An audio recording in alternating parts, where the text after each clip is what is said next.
to a Monday edition of the Jordy Culotta Show, driven and powered by Go Chevrolet. Shout out to our crew. Go Chevrolet online, GEAUX, Chevrolet.com. Used cars over here at Go Express Auto Sales on Florida Boulevard in Sherwood Forest. And brand new cars on in Laplace, Louisiana. Full crew this morning. We got the Carpool Queen is here. Noah is here. Lloyd is here after a 4-1 weekend, boys. On the books, even though it was my most favorite play that we lost. Our friends over at Caesar Sportsbook still getting us set up for Monday Night Football action. Remember, the promo code is open, JC Full LSU. No, that's not it. JC LSU Full. JC LSU Full. That's what it is. JC LSU Full. JC LSU Full. Use the QR code at the top right of the screen. What a wild weekend, man. A crazy football weekend. I watched more football Saturday. Like I can't even believe the amount of football I watched Saturday. From like the moment I woke up until the moment I went to sleep. We're going to talk about all of it. We got a brand new segment coming up named All Shucked Up from a new sponsor, Bayou Carlin. Wait, was it What the Shuck or All Shucked Up? Okay. What the Shuck? Wait a minute. Yeah. Or it What could did be what did Elvis, you like say? I'm all shucked What up. the Shuck, right? Yeah, what the shuck? What the Shuck? Okay. I told y'all. What the Shuck? That's what I said. Yeah, right. From our friends over at the Bayou Carlin Oyster Company out of Acadiana, they have an incredible concept, man. They have fresh packaged oysters that they can deliver to you. You can check it out online at BayouCarlinOysterCompany.com. Bayou Oyster Carlin. Bayou Carlin Oyster Co. Were you hanging out with the guy on the field? I'm scared. Can we start over? But our friends over at Bayou Carlin with a brand new segment that we're going to talk about all the college football weekend, all the Saints news from yesterday. It never gets old going into Atlanta and beating the Falcons, especially the way that the Saints did. Saints need to figure a lot of things out, and we'll talk about that with Ross Jackson coming up here at 8 o'clock this morning. Jake Crain's going to be here at 8:15 talking college football. And a new guest that we're going to introduce, Kyle Caskey, was on the LSU staff as a assistant offensive line coach. He was on the shadow staff at the end of Ogeron and kind of right through that transition. And then he was picked up by Urban Meyer and the Jacksonville Jaguars. He is a 12-year NFL coach. He's been on a staff for 12 years with the Lions, the Bengals, and the Jags. As I said, he was on that LSU staff kind of in 2020 and was picked up by the Jaguars. He's out kind of sitting it out right now and taking a year off, got 3 kids, family, but he lives in Baton Rouge. His wife's from Louisiana. He's living in Baton Rouge. He loves football, obviously. He watches a ton of football. And he's going to be in here at 7:30 this morning and just kind of helping us break down the football weekend from an NFL standpoint, from a college standpoint, and he went to A&M. So we can kind of bust his balls for that because right now Texas A&M and College Station, they got to be freaking out, man. That was sad, That y'all. was so bad. And the thing about, and we'll get to LSU, and we'll get to the Saints, but real quick on A&M, the better team won. Yeah. Like, clearly, the better team won the game. The time of possession stat. Texas A&M only had the ball for 18 minutes on Saturday. Their third down conversions was terrible. Appalachian State, was the better team. Good for them. And, yeah. Did y'all see Boone, North Carolina, after that game? Hell The yeah. shots from Boone? That was amazing. They're running back. Did you see The high step in the open field. Oh my goodness! I And he mean, was playing with them. I came off the couch. I was like, oh my God, look at this guy. You really see it work. It's like a show me, and then he hit him with the and I was like, oh, take it to the house, dude. Let's end this thing because that's Appalachian State. What, 15 years ago was Michigan? Yes. They upset the big 2007. Then they go into A&M's cult facility and take one. That yell leader Whoa. stuff from Friday the- night it's- looks like a fake movie. It does. It's so The bad. fact that that is real and that Texas A&M promotes that and they allow that to be a part of their brand every week. is just the most embarrassing thing Yeah. I could ever think of. I It's mean, weird. it is. That's cancelable. It is so Yeah, it strange. is. That's what cancel culture is for. Yeah. Get It that is out of my life. so It is. weird. But I love that I see it all the time because I'm like, all right, the A&M is still A&M. Like, if anybody wants to sign up for that for 4 Right. years or a lifetime, then go It's ahead. a lifetime. And I mean, wow, did LSU dodge a bullet on the Jimbo Fisher thing? Yeah, I mean his that offense is atrocious. It's Les Miles stuff. Because like if you look at the week before last week, North Carolina scored 63. Yeah. On Appalachian No State, doubt. and A&M could not get in the end zone to save their life. I think they ran 80 plays. Goodness gracious. I mean, like App State, Yeah. they dominated Texas A&M. Like, I mean, the third down stat and the time of possession stat alone. You just look at that, you're like, wow, the better football team won the game. A&M's in trouble. Next year's their year. Hayes King, yeah, right. That's what Wait till everyone next says. year. I do kind of agree 2023. with that, though. I feel like they'll be good. They better They be. gotta But good they have next to year. be. They Right. better be. But I think a lot of expectation was put on them so early because of the recruiting Yes. class. But you Yeah. can't play all predominantly freshmen because that's what it's going to look like. Yeah. And we're going to make mistakes. We're not going to be as sharp. But I would say that the more concerning thing about Jimbo at this point is the quarterback. Yeah. The quarterback lack of development. Yeah. Max Johnson wins that game probably, huh? Oh, no doubt. I mean, like, it's easy to say that now, Right. but I mean, he's not that bad. You know what I mean? Like, Right. Haynes King. Miss some throws. Whew. Gotta have them. Whew, that's either a recruiting promise or Jimbo just doesn't. Sticking with this guy. That's inexcusable what he missed. And this All right, helmet let's. looks like he's in Spaceballs. What's that? The helmet looks like he's Yeah, in it's Spaceballs. weird, It's bro. like shockingly It is large, weird. but just Ezekiel Elliott's helmet It looks like is an like acid he trip. looks like a Jetson out there. Why is that? What is the deal? That's the with safe I don't one. know, man. I know. It's Supposed to be the crazy. safe I helmet. know it's safe. I know. But that's what I was talking about Florida last weekend. Remember the defensive lineman? I was like, the guy's helmet was so freaky. He doesn't have a crossbar Yeah. on the top. It's just like That's when you know you're just like, it's like a fighter helmet. yeah, I'm smoking What's weed, your call watching sign? football. Yeah, you're like, Right. what is going on with the helmets? My man, who whatever his call sign was on Saturday, the fan The that moon. came out of the So student good. section and was walking around Please from the play it. suites. Can you on please Tiger play it? Stadium. Play the video, the doc. I Lloyd, put it for in the God's doc. sakes. My man, Marwan O'Kell. If you had a good weekend out there, which it looks like a lot of you did, that was the biggest. I talked to a lot of LSU reps. We were out there on Saturday. The crowd was fantastic. Like the fact, the just the amount of people. It was amazing to see the amount of people. I mean, we've been to big games out there, and I can't recall. And speaking to some LSU officials, they say it's the biggest on-campus crowd that they've ever had, and I believe it. And Saturday was awesome. Saturday was not as cool for all of you out there as it was for our guy Marwan O'Kell. This guy just struts onto the field in the first half of the game and looks as if he's looking for his seat.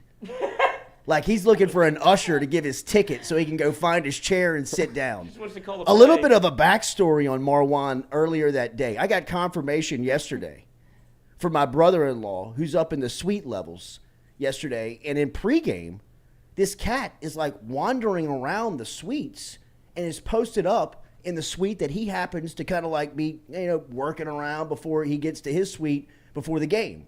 And like people are like, who's the guy in the yellow shirt in the corner?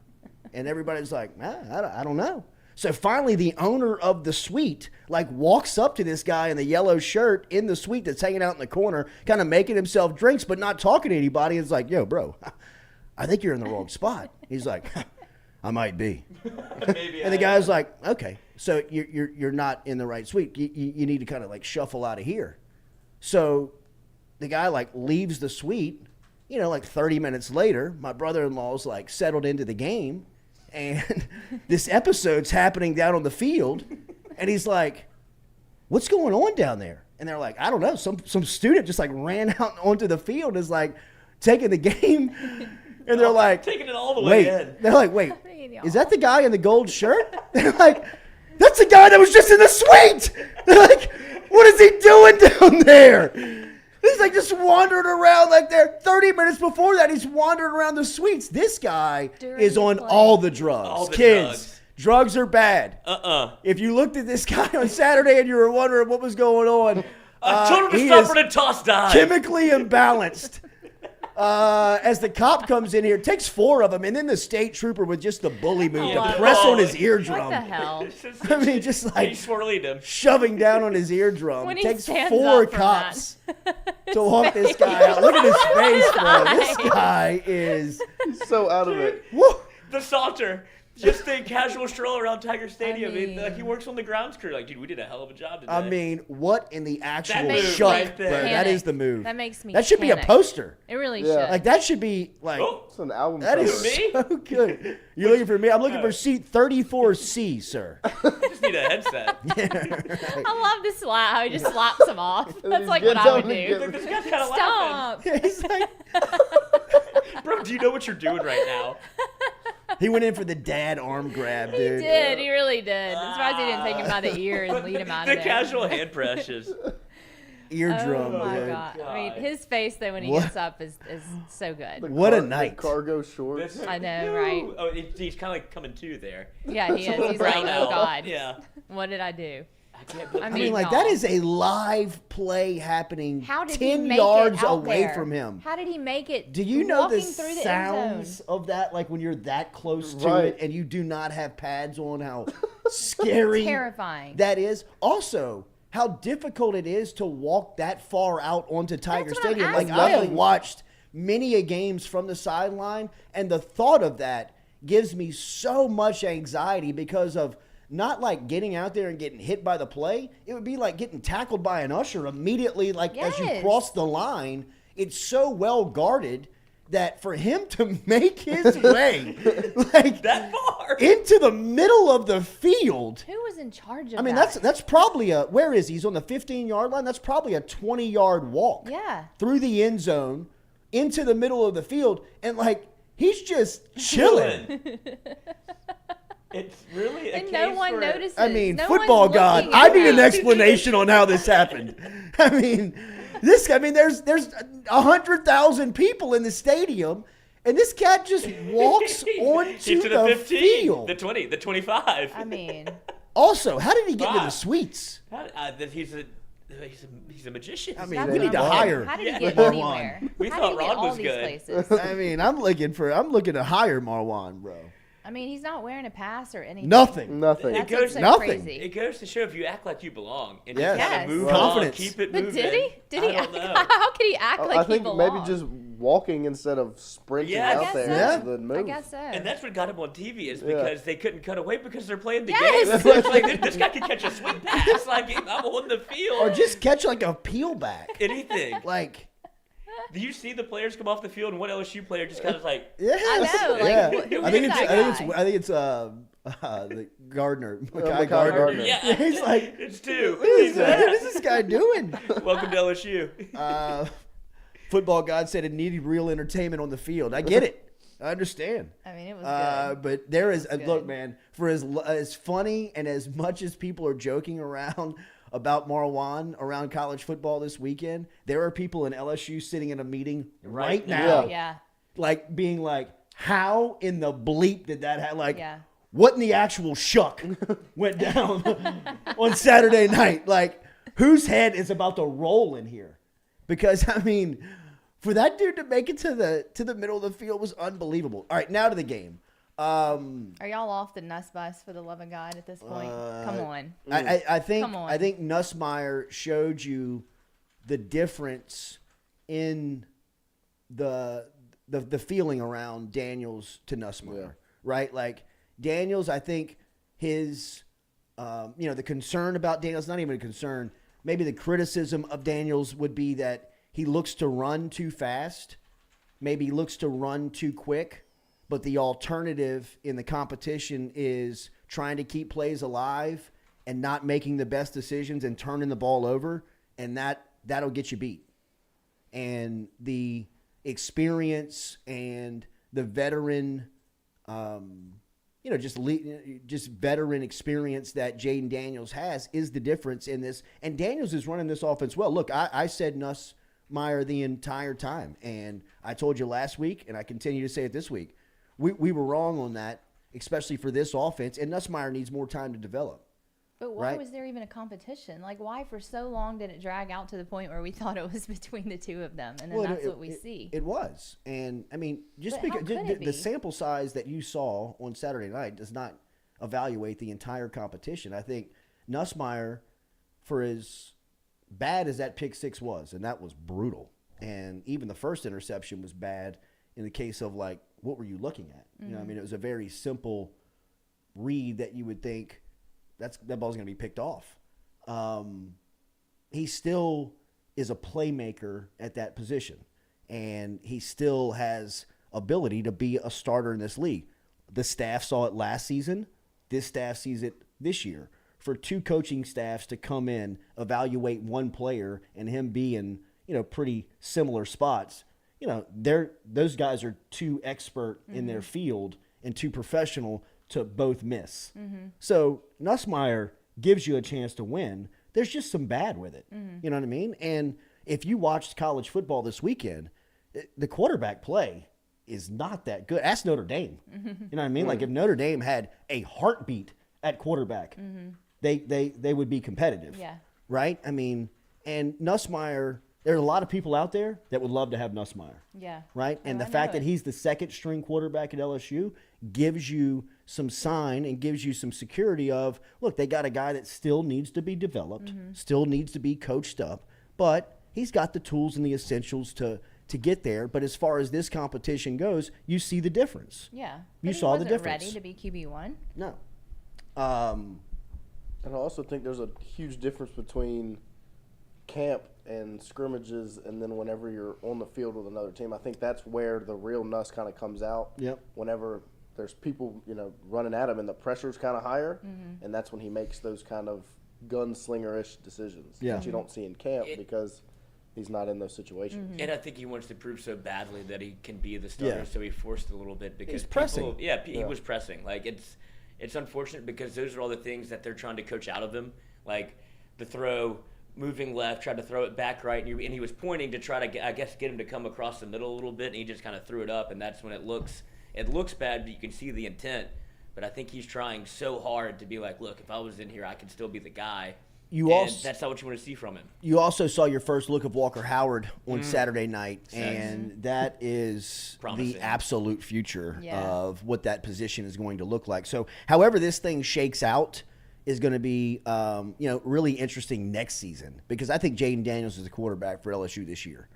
I think that if he was to, if someone was to happen to him, or you're in a situation like Saturday night where you're playing New Mexico in a couple of weeks and you can get some guys the other reps, I think that you see Garrett Nussmeier. But Jaden Daniels is the guy on this team. I think he's the quarterback that will play the majority of the season, and he gives you the best chance to win.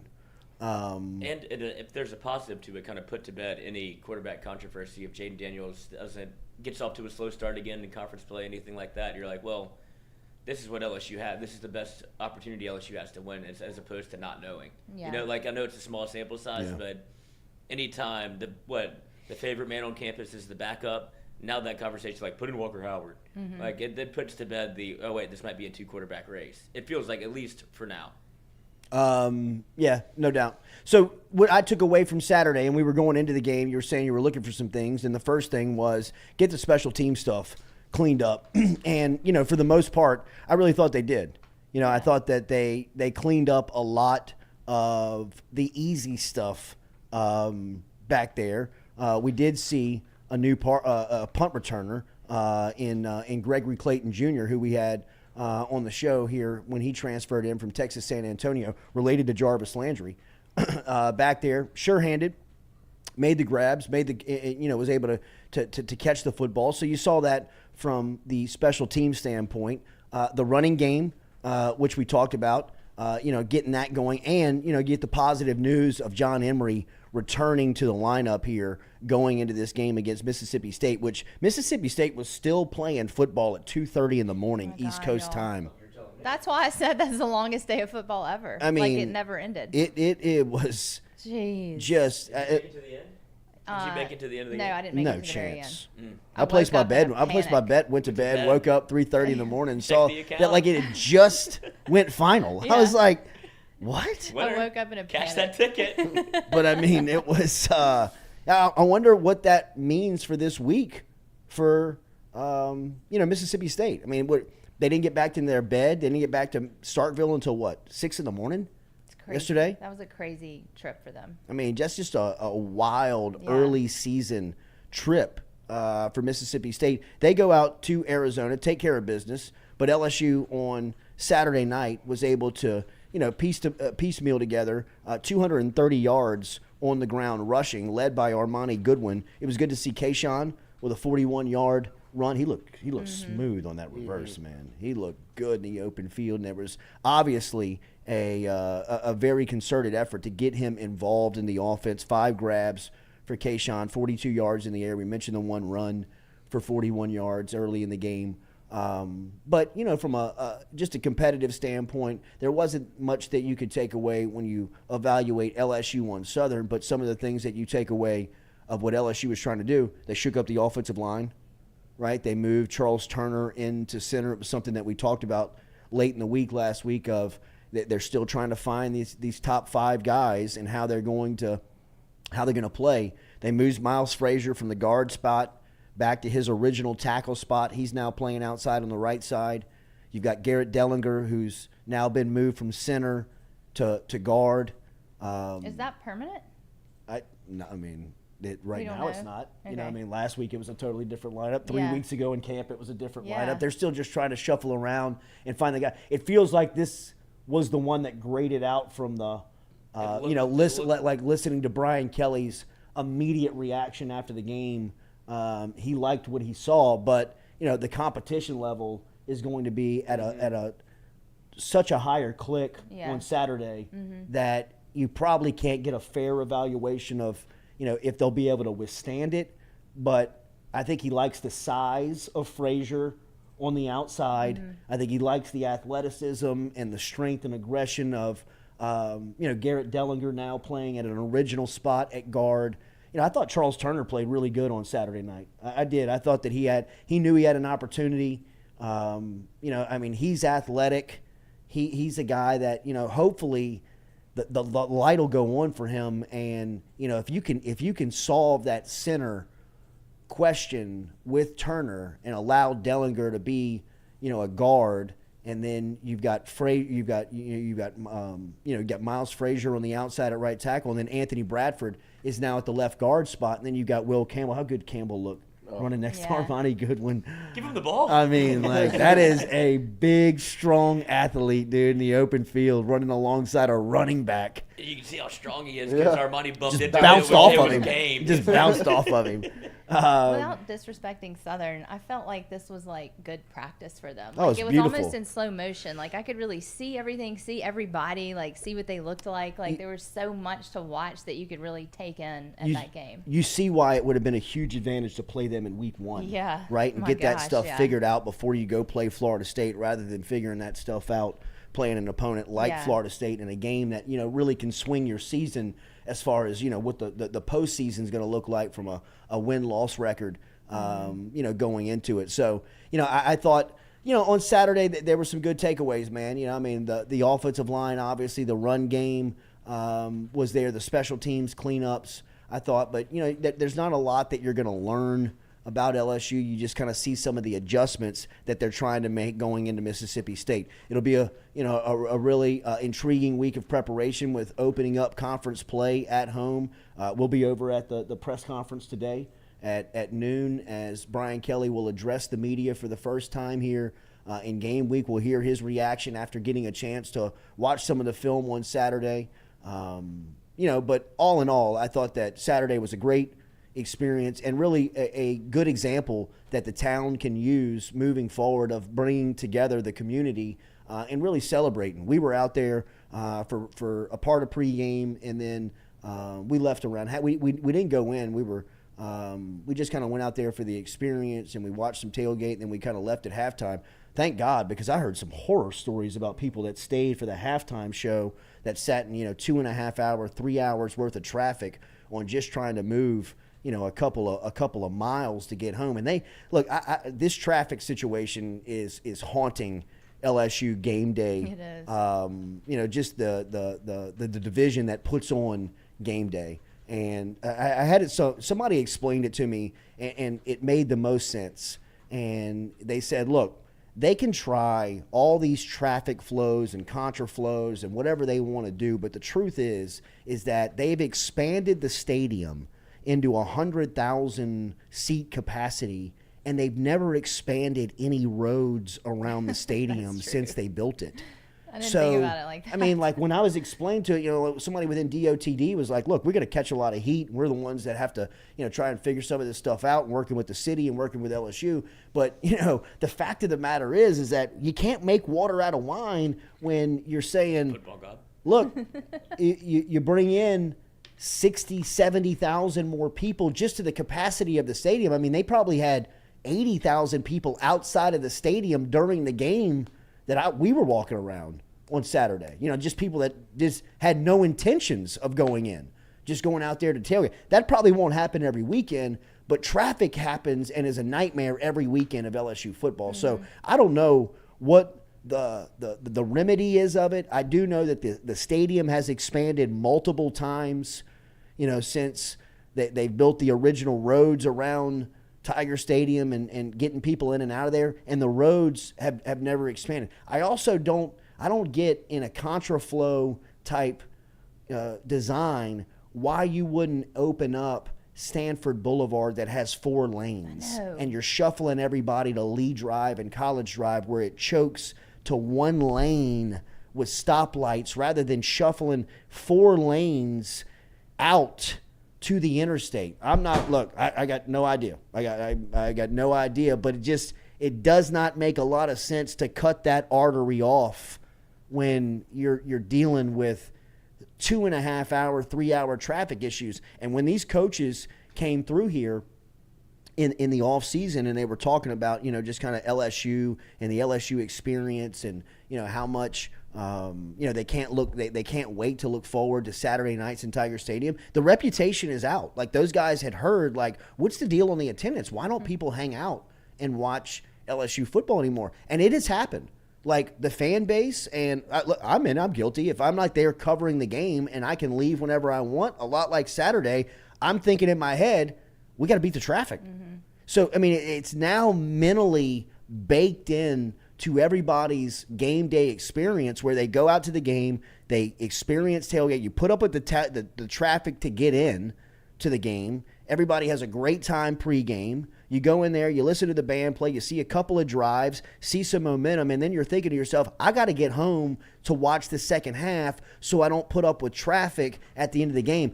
Now it's been it's been such a taught now habit to people that everybody's doing it. So now everybody's sitting in traffic in the third quarter listening to it.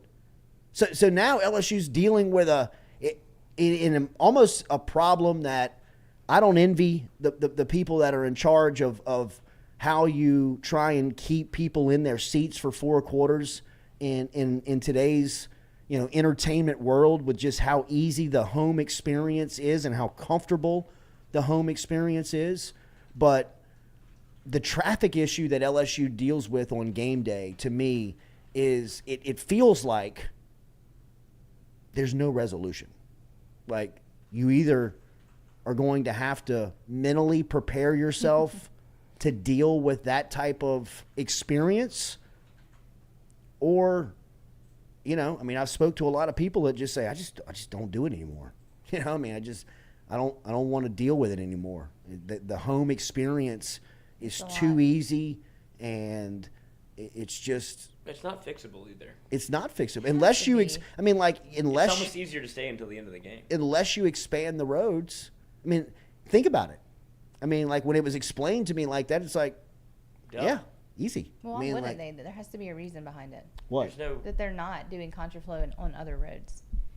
I'm sure there is. I'm sure there. But I have no idea. But I mean, it's weird. When you just look at the map, it just doesn't make a lot of sense. Especially for a nighttime game, you would think that you could reverse flow in traffic, and it's not affecting like the functioning of the city. I can understand in the middle of the day, but a nighttime game, they should make it easier. Who is in charge of that?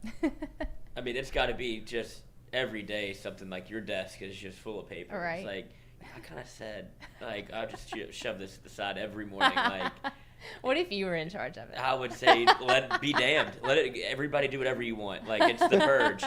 Whatever it takes to get home, because there's no difference with the contraflow. Like, the traffic is so bad that you might as well just not do anything and keep people just figure it out, That's because true. now it's just you're turning and now I'm lost. Yeah. And it's really, like, dude, I like- am so close to where I need to be. Just let me through right there. know. And they're like, oh, you- gotta go around. You're It's like- almost damned if you have a parking pass. Yeah. Because it gets you so They- much they funnel further you into into the campus that it makes a lot of sense pregame, but then like the walk is worth it on the way out, so you can just get out of there, Mm-hmm. right? Like, I mean, I've tried everything. Like There's no fix. we've parked at the office. We rode bikes to Garth Brooks.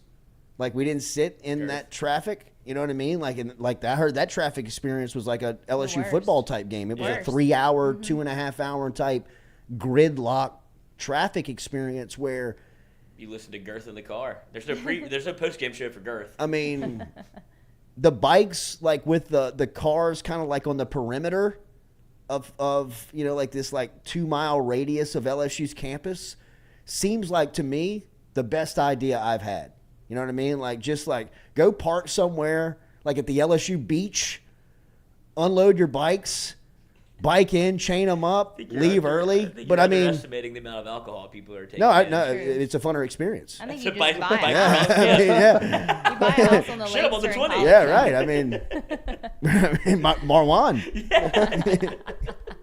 How's he feeling this morning? I wish I knew. Golly, I How wish many I knew, man. missed phone calls did he have? my Like, God. dude, oh, that's why I woke up here. Someone in the chat said his dad is an engineering professor at LSU. Oh, that would make it so much better. Working on the I bet his nuclear dad reactor. is Just what living. about Can his he figure out dad? the traffic? What about his dad during the game in the faculty suite? Is that What? is that your son? You think he was On the there watching 15? that go down? Yes. I gotta know. Maybe that's why he was up. That's why he was in the suites. Supposed to be Maybe. with his dad. Maybe so. Maybe. Maybe. Oh my Full access gosh. pass. You told me these mushrooms wouldn't kick in for 45 minutes. You feel good now. He's a proud father. Just Yeah, I'm Yeah. sure he is look so at proud. look at what my tuition got me. Nobody else can say that. He That's one. true. That's worth the That's experience. A little noogie on the ground and a misdemeanor. So worth it.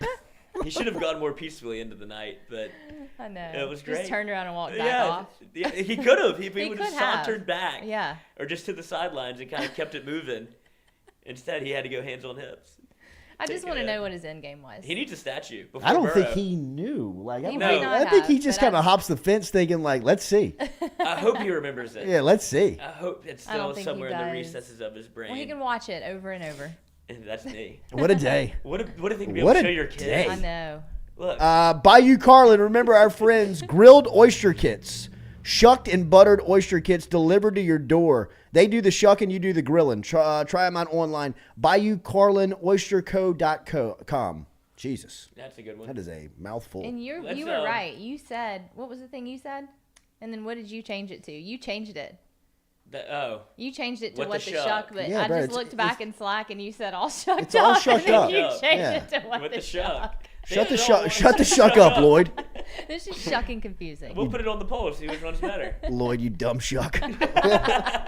Sucked it all up.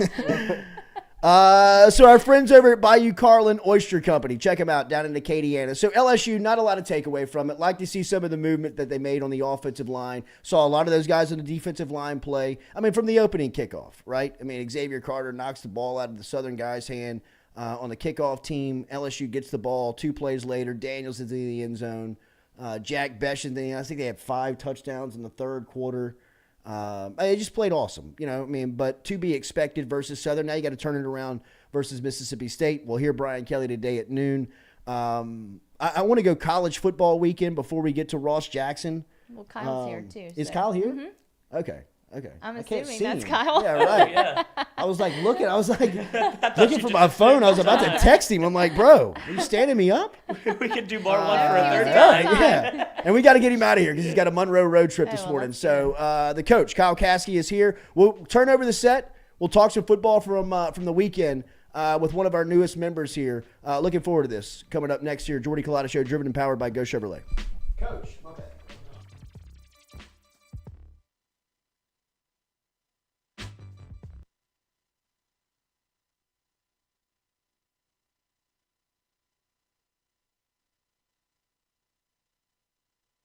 Red Stick Sports, a local staple in Baton Rouge to all sports fans, was founded back in 1981 and has remained a family business for over 40 years. Today, they still have the great selection on the floor, but they're also a leader in custom apparel for businesses, sports teams, and other groups. Take it from us, everybody over here at FM Digital Media. They help us out with all of our apparel. Let them help you out today. Go ask for Cody over at Red Stick Sports. Check him out online at redsticksports.biz.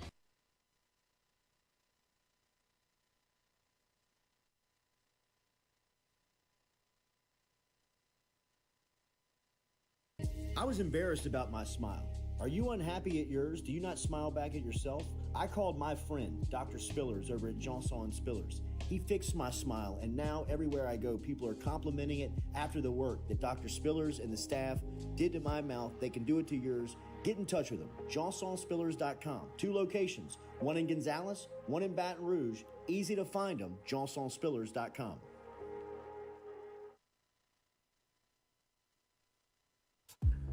We love the crew over at Fresh Chef Kitchen. Chef Shane and his crew dropping off the meals every Monday here to FM Digital Media, whether it's breakfast, lunch, dinner. Me or the crew's going through our meals over at Fresh Chef Kitchen. Their weekly pre-order, freshly made meals, or you can walk into the cooler over there on Airline Highway. They have that fresh, same service over there at Fresh Chef Eats. FreshChefEats.com is where you can find them online. Fresh Chef Kitchen. Tell them you heard it right here on the Jordy Culotta Show.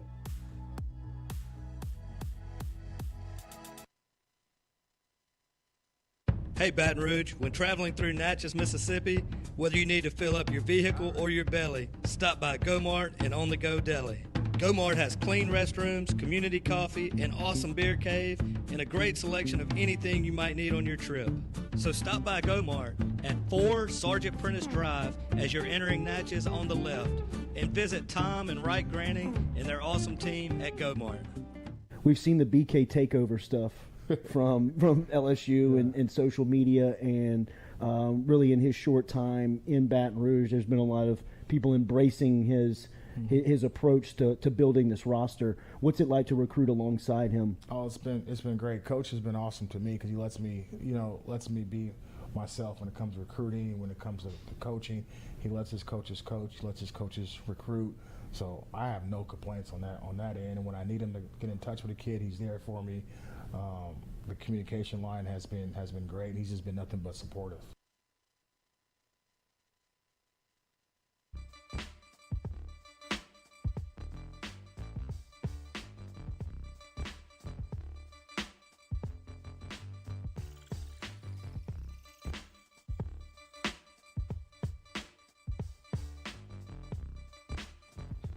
All right, welcome back here to the Jordy Culotta Show, driven and powered by Go Chevrolet, live on this Monday morning. Hit that like button, share button, comment button, if you don't mind.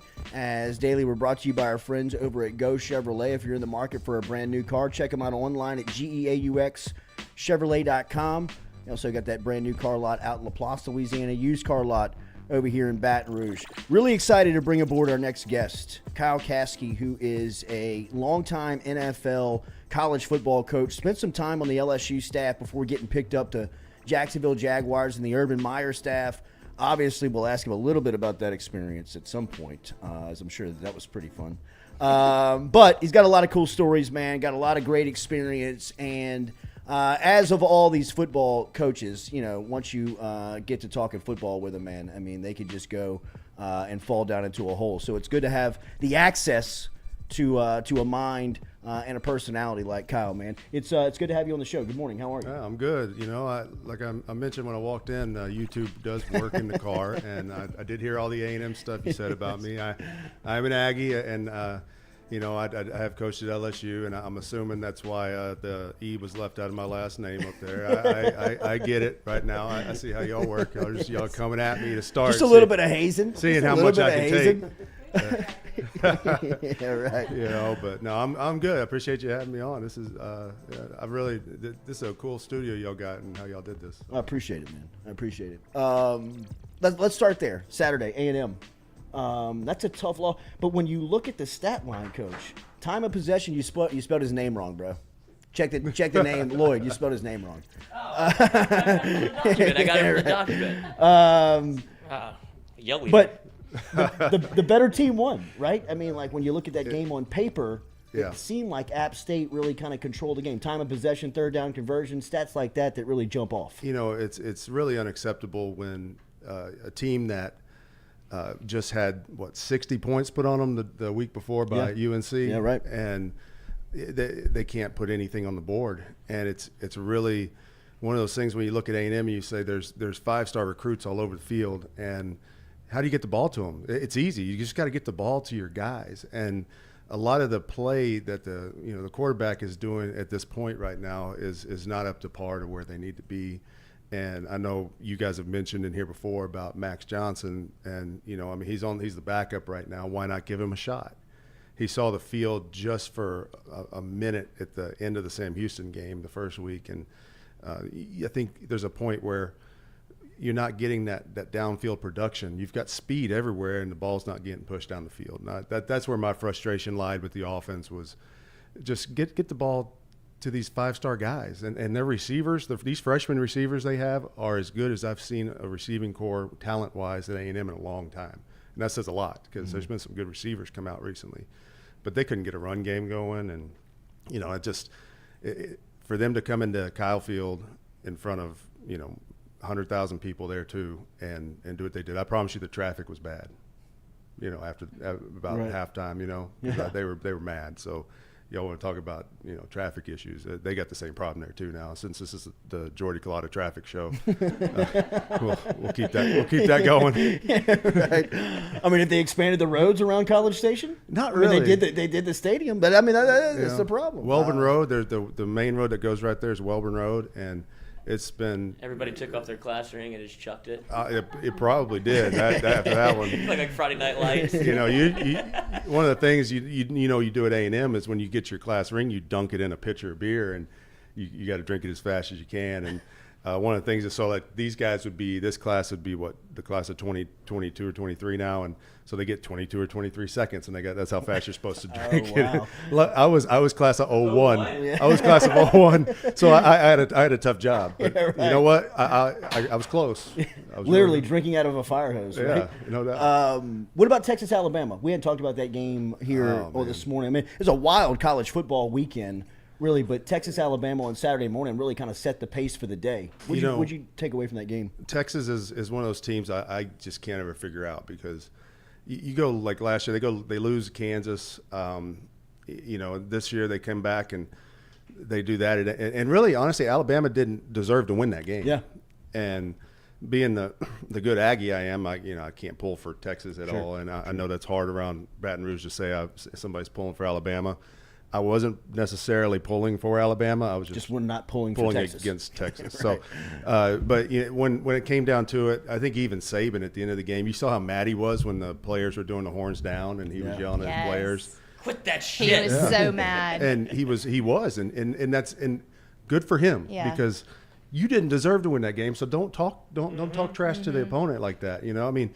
Sure. I mean, that's for me, the horns down thing, whatever. We've been doing that for years. Like everybody wants to act like that's something new, and it's really not. But yeah, if your team was supposed to win by 20, and you win by what, 1? I think one and get a safety call taken off the board that is the most questionable call I've seen in a long time. You treat that as a loss if you're especially if you're Saban. Those guys, I've been around I coached for Matt Patricia in Detroit for 2 years, so the Patriot way, the Parcells tree, those guys, the Belichick guys, they all look at things the same, and you have a job to do, and if your job was to win by 20, well, you should have won by 20. Now, everybody take a win. It's a little different in the NFL because just wins are wins, you know. But in college, it's strange to see Bama without that big playmaking wide receiver. Yeah, right? a little bit. I mean, that was the biggest takeaway I took after watching them play for 4 quarters. What did you? I thought Bryce Young was fantastic at the end when he had to be, but the most alarming part I thought about Alabama was that they just didn't have that dude. It goes back kind of what I was saying about A&M. Just they never stretched the field at all, and when they tried to, it was because Bryce Young was running around and it was scramble drill and he got it down the field, and you saw that a lot.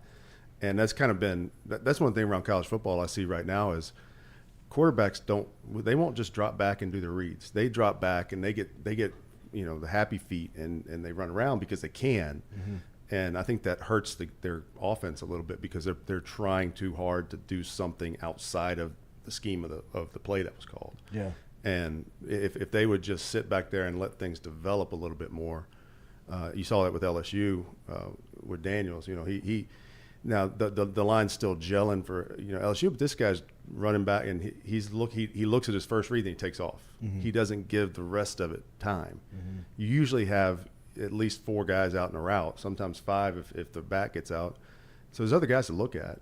But some of these guys, they get happy feet and they run around, and some of them can do it. Some of them still can't do it once they get out. But. Have you seen enough of LSU's offense to evaluate them at this point to see what they may be moving forward with? I know they made a lot of changes over the week on the offensive line. I think that's the biggest key on offense is those guys, and I was around those guys a little bit last year before I went to Jacksonville, and to see Garrett Dellinger in there moving around, being able to get back to guard. Charles Turner is one of the smartest offensive linemen you'll meet. The kid knows the game, and to have him, if you can get him in there at center and let him direct the traffic a little bit, he knows what to do. He knows how to handle the line. He's very good with the communication.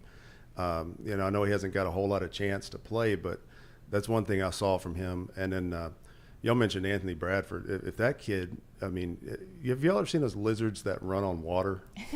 Okay. They got the kind of big upper body and the little legs, but, so like that's what they call him. They call him that. So if you ever see him run, he looks like that. He can move now. Yeah. The kid He's a hell of can an athlete. run, and he's humongous.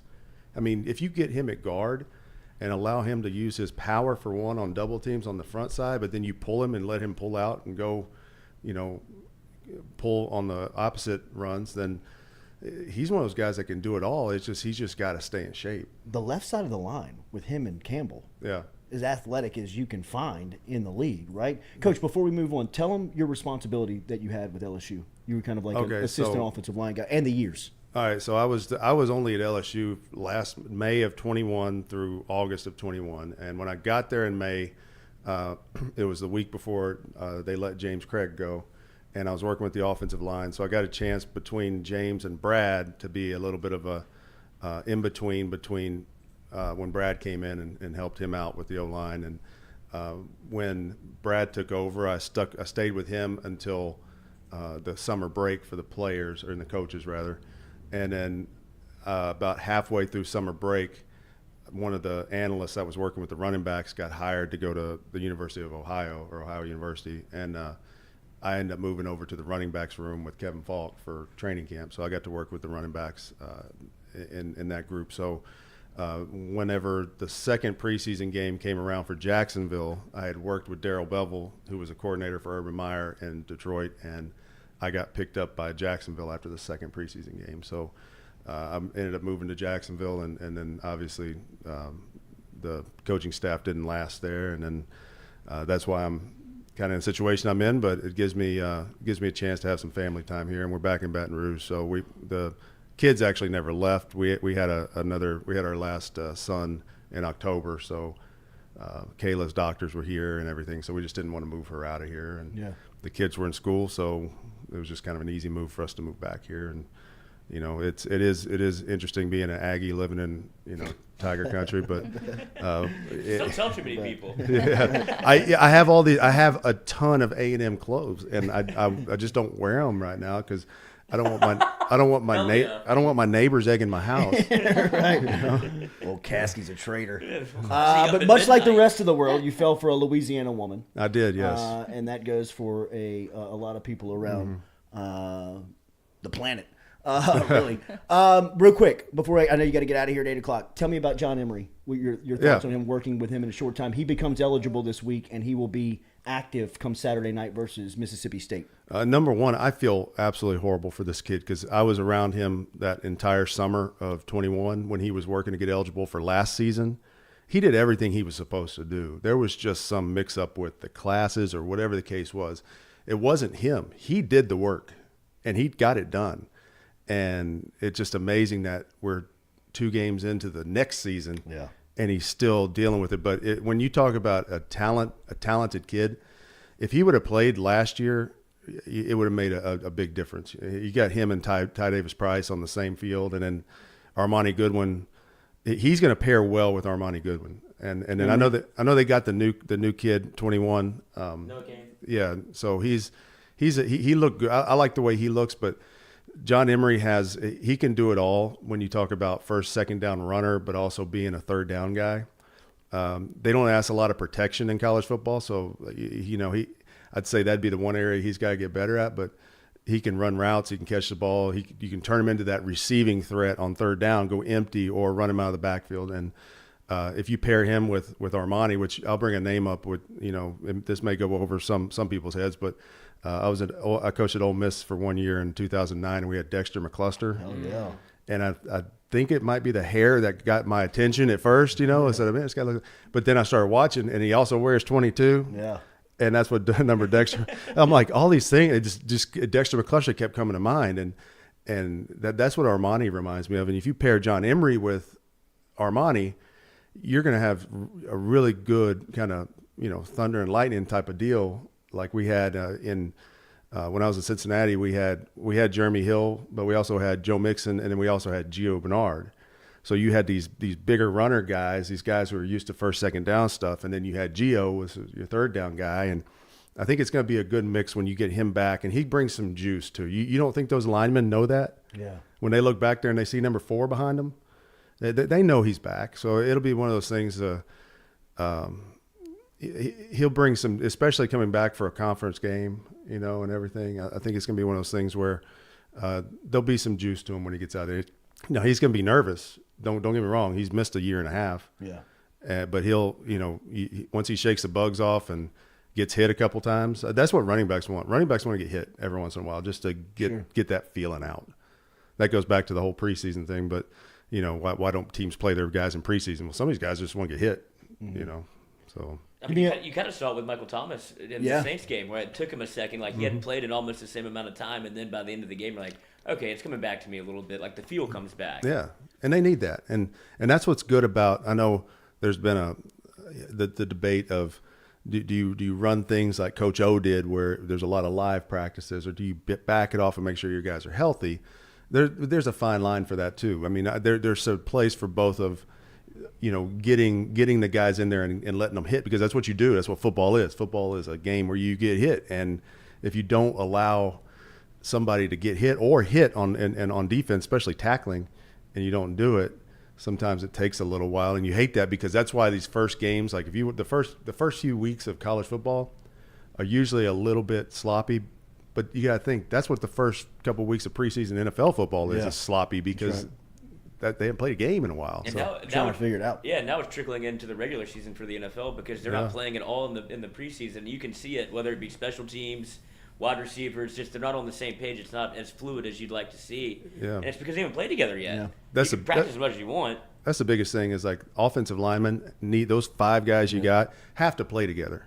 The special teams units, those punt coverage units, the punt protection units, the field goal protection units. No offense to the LSU people here. Yeah. But if you watch the Bengals game yesterday, they had the exact same thing happen on a blocked extra point to send it to overtime, where the left wing tight end blocked out and let the guy run in between. You always block the inside gap first. And, that's – you think, okay, that should already be figured out even in practice. But you never rush kicks in practice, just bottom line, because you don't want to get the kicker hit. Yeah. And there's too many bad things that can happen if you fully rush field goals. The first true rush you're going to get on a field goal is in a game. You may get some work on the side where, you get some guys coming hard, but like it's not one of those things where that's really pushed at any level. Before you get out of here, 12 years in the NFL, I'm sure you saw some crazy stuff. Yesterday's Bengals-Steelers game was as crazy as I've ever seen on a Sunday. Yeah. What'd you make of that game? So being that I was in Cincinnati for 9 years, I follow the Bengals. I know a lot of the guys that are still there. There's still coaches on that staff that were on the staff when I was with Marvin Lewis, and Joe Mixon. I drafted Joe Mixon. I love that kid. I still keep up with him. So when the first 2 plays of offense for the Bengals are a sack and a pick six for Joe Burrow, I was shocked. And it was one of those things that it just kept getting crazier and crazier. And then Pittsburgh's offense is just kind of not ready yet. You know, the Mitchell Trubisky thing, it just takes – I mean, you got a new quarterback. It's a different quarterback for the last – I mean, Ben's was there for 17 years or something. Yeah. So you're dealing with a new guy. You're dealing with a, you know, kind of a halfway new system on offense a little bit with Matt Canada. And you could just tell that they weren't fully in sync with each other, and they just never could – with 5 turnovers. They got 5 turnovers on the Bengals yesterday. They had the Bengals were -5 in the turnover ratio and still should have won the game. Yeah. Should have won the game. They said they made a stat like no team's won since like '93 with a -5 turnover. Wow. And it's one of those things where I think the Bengals are going to be fine because number one, Burrow is elite, Chase is elite. And they were doing that against a fairly good Pittsburgh defense. That Pittsburgh defense is still Pittsburgh. Yeah. And I thought that was one thing I took from that was they still have the steel curtain over there in a way, not necessarily what it used to be, but it's still pretty good. But man, that thing, the way it went back and forth. I mean, missing a field goal in overtime because the snapper was hurt. That's the other thing. The snapper that the Bengals have is Clark Harris. That guy has been on that team since before I got there. I think he got on the team in 2009. So him and the punter have been on the team since like 2009. Wow. And so you got to think the snapper and the holder have been on the team together for that long. And then all of a sudden the snapper hurts his bicep. So you got a backup tight end in there, and both snaps were a little high. And for the extra point, that little bit that it took Kevin Huber to get the ball down is what allowed Steelers to block it. And then the field goal that he missed was a really high snap. And then when he got it down, it was Finkel Einhorn all over again. It was Finkel's a man. And so it was just a perfect storm of everything. And the crazy thing is, if you go watch, there's a play at the end of the game. Jamar Chase caught a pass on like the 2-yard line and kind of went out of bounds right over the pylon, and they called him out on the half-yard line.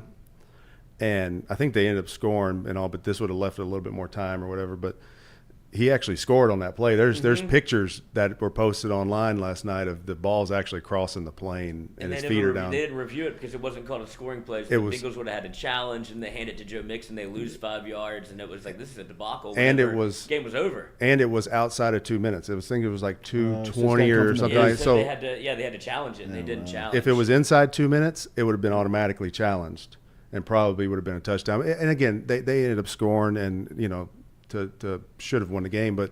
It's crazy. But the Zach Taylor came out after the game and said that there's so much craziness going on that we just didn't feel like we had enough time to get that in there, and we knew we were on the half-yard line, so we were just going to punch it in. Yeah, they went quick. Yeah, they tried to quick count them, like quick snap to get it to Mixon, and they blow it up in the backfield. But it worked out to their advantage. They scored with no time left. I think they put 2 seconds. They on the put clock, 2 seconds back on, and then the snapper is the backup tight end, and he floats it back there. Like, this is.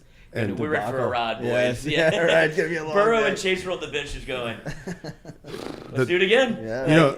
But Burrow, to Burrow's credit, as bad of a game as he had, he came back out in second half and overtime like it didn't happen. Yep. And you got to give that guy credit. And that goes back to, you're talking those 2 guys we're talking about right there were both on that 2019 team. And everybody talks about what happened to LSU, all this fall off and everything.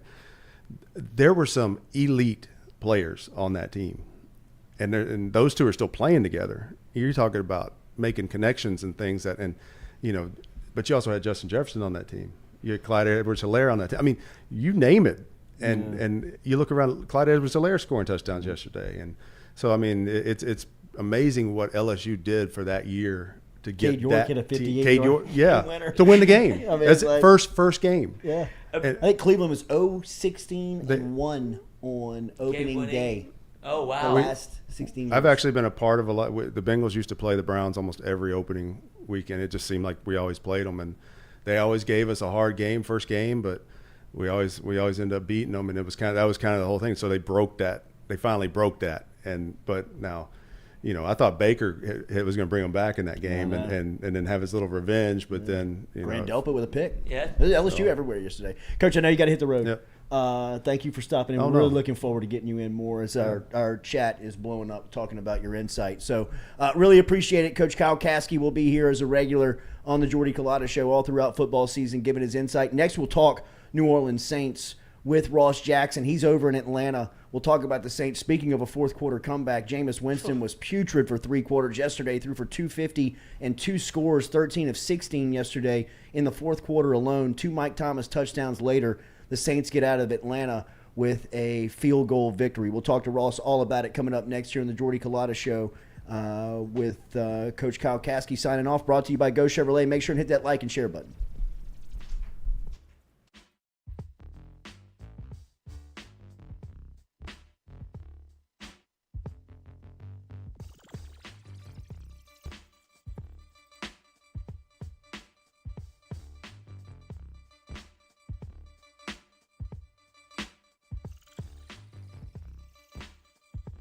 In a wreck, Gordon McKernan Injury Attorneys is ready to go to work for you. Come meet your team. I'm your intake specialist. I coordinate your case and connect you with your attorney and paralegal. That's us, your legal team. Thanks. And we'll fight to get you every dollar you deserve. I'm your settlements and disbursement manager, and I'm here to get you paid on time. I'm attorney Gordon McKernan. Put our team to work today. Just call us. Get it done. Do you suffer from chronic dehydration? Are you looking to improve your athletic performance and you need to get over and see our friends over at GoFlow IV? They're located on Jefferson Highway. Easy to find them online at GEAUXFlowIV.com. Make sure and use the promo code Jordy Culotta Show. If you do, they'll take 15% off of your initial visit. Check them out online, GEAUXFlowIV.com.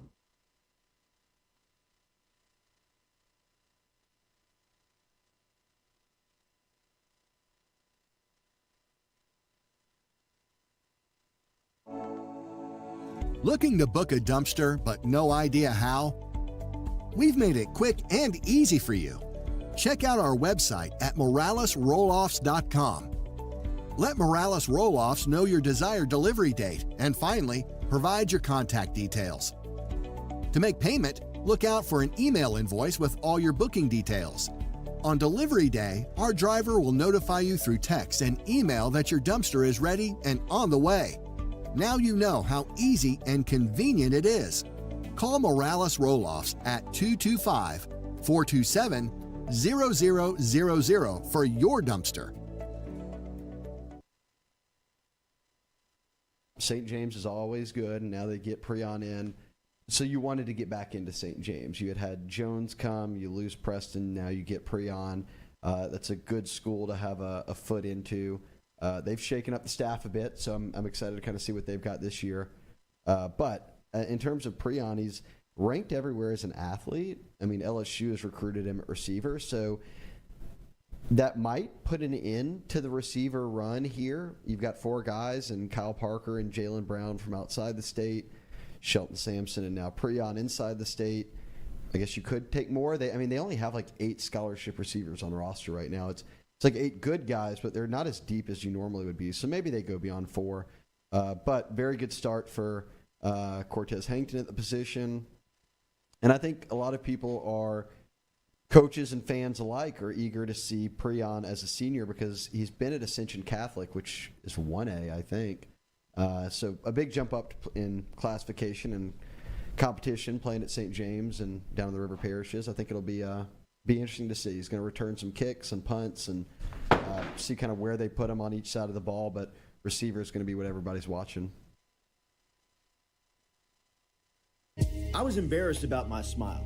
Are you unhappy at yours? Do you not smile back at yourself? I called my friend, Dr. Spillers, over at Johnson Spillers. He fixed my smile, and now everywhere I go, people are complimenting it after the work that Dr. Spillers and the staff did to my mouth. They can do it to yours. Get in touch with them. JohnsonSpillers.com. 2 locations, one in Gonzales, one in Baton Rouge. Easy to find them, JohnsonSpillers.com.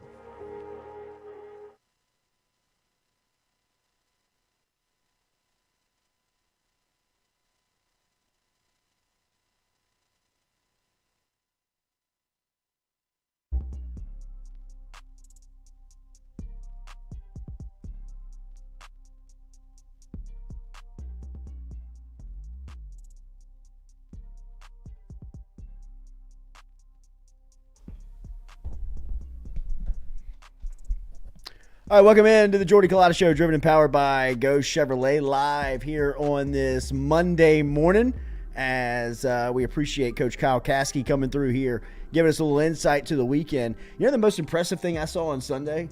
Justin Reed filling in for the place kicker for the Kansas City Chiefs. Justin Reed, former Dutchtown High School standout out of Gonzales, went to college at Stanford, was drafted by the Texans, and was signed in free agency to actually take the Tyrann Mathieu role for the Kansas City Chiefs yesterday.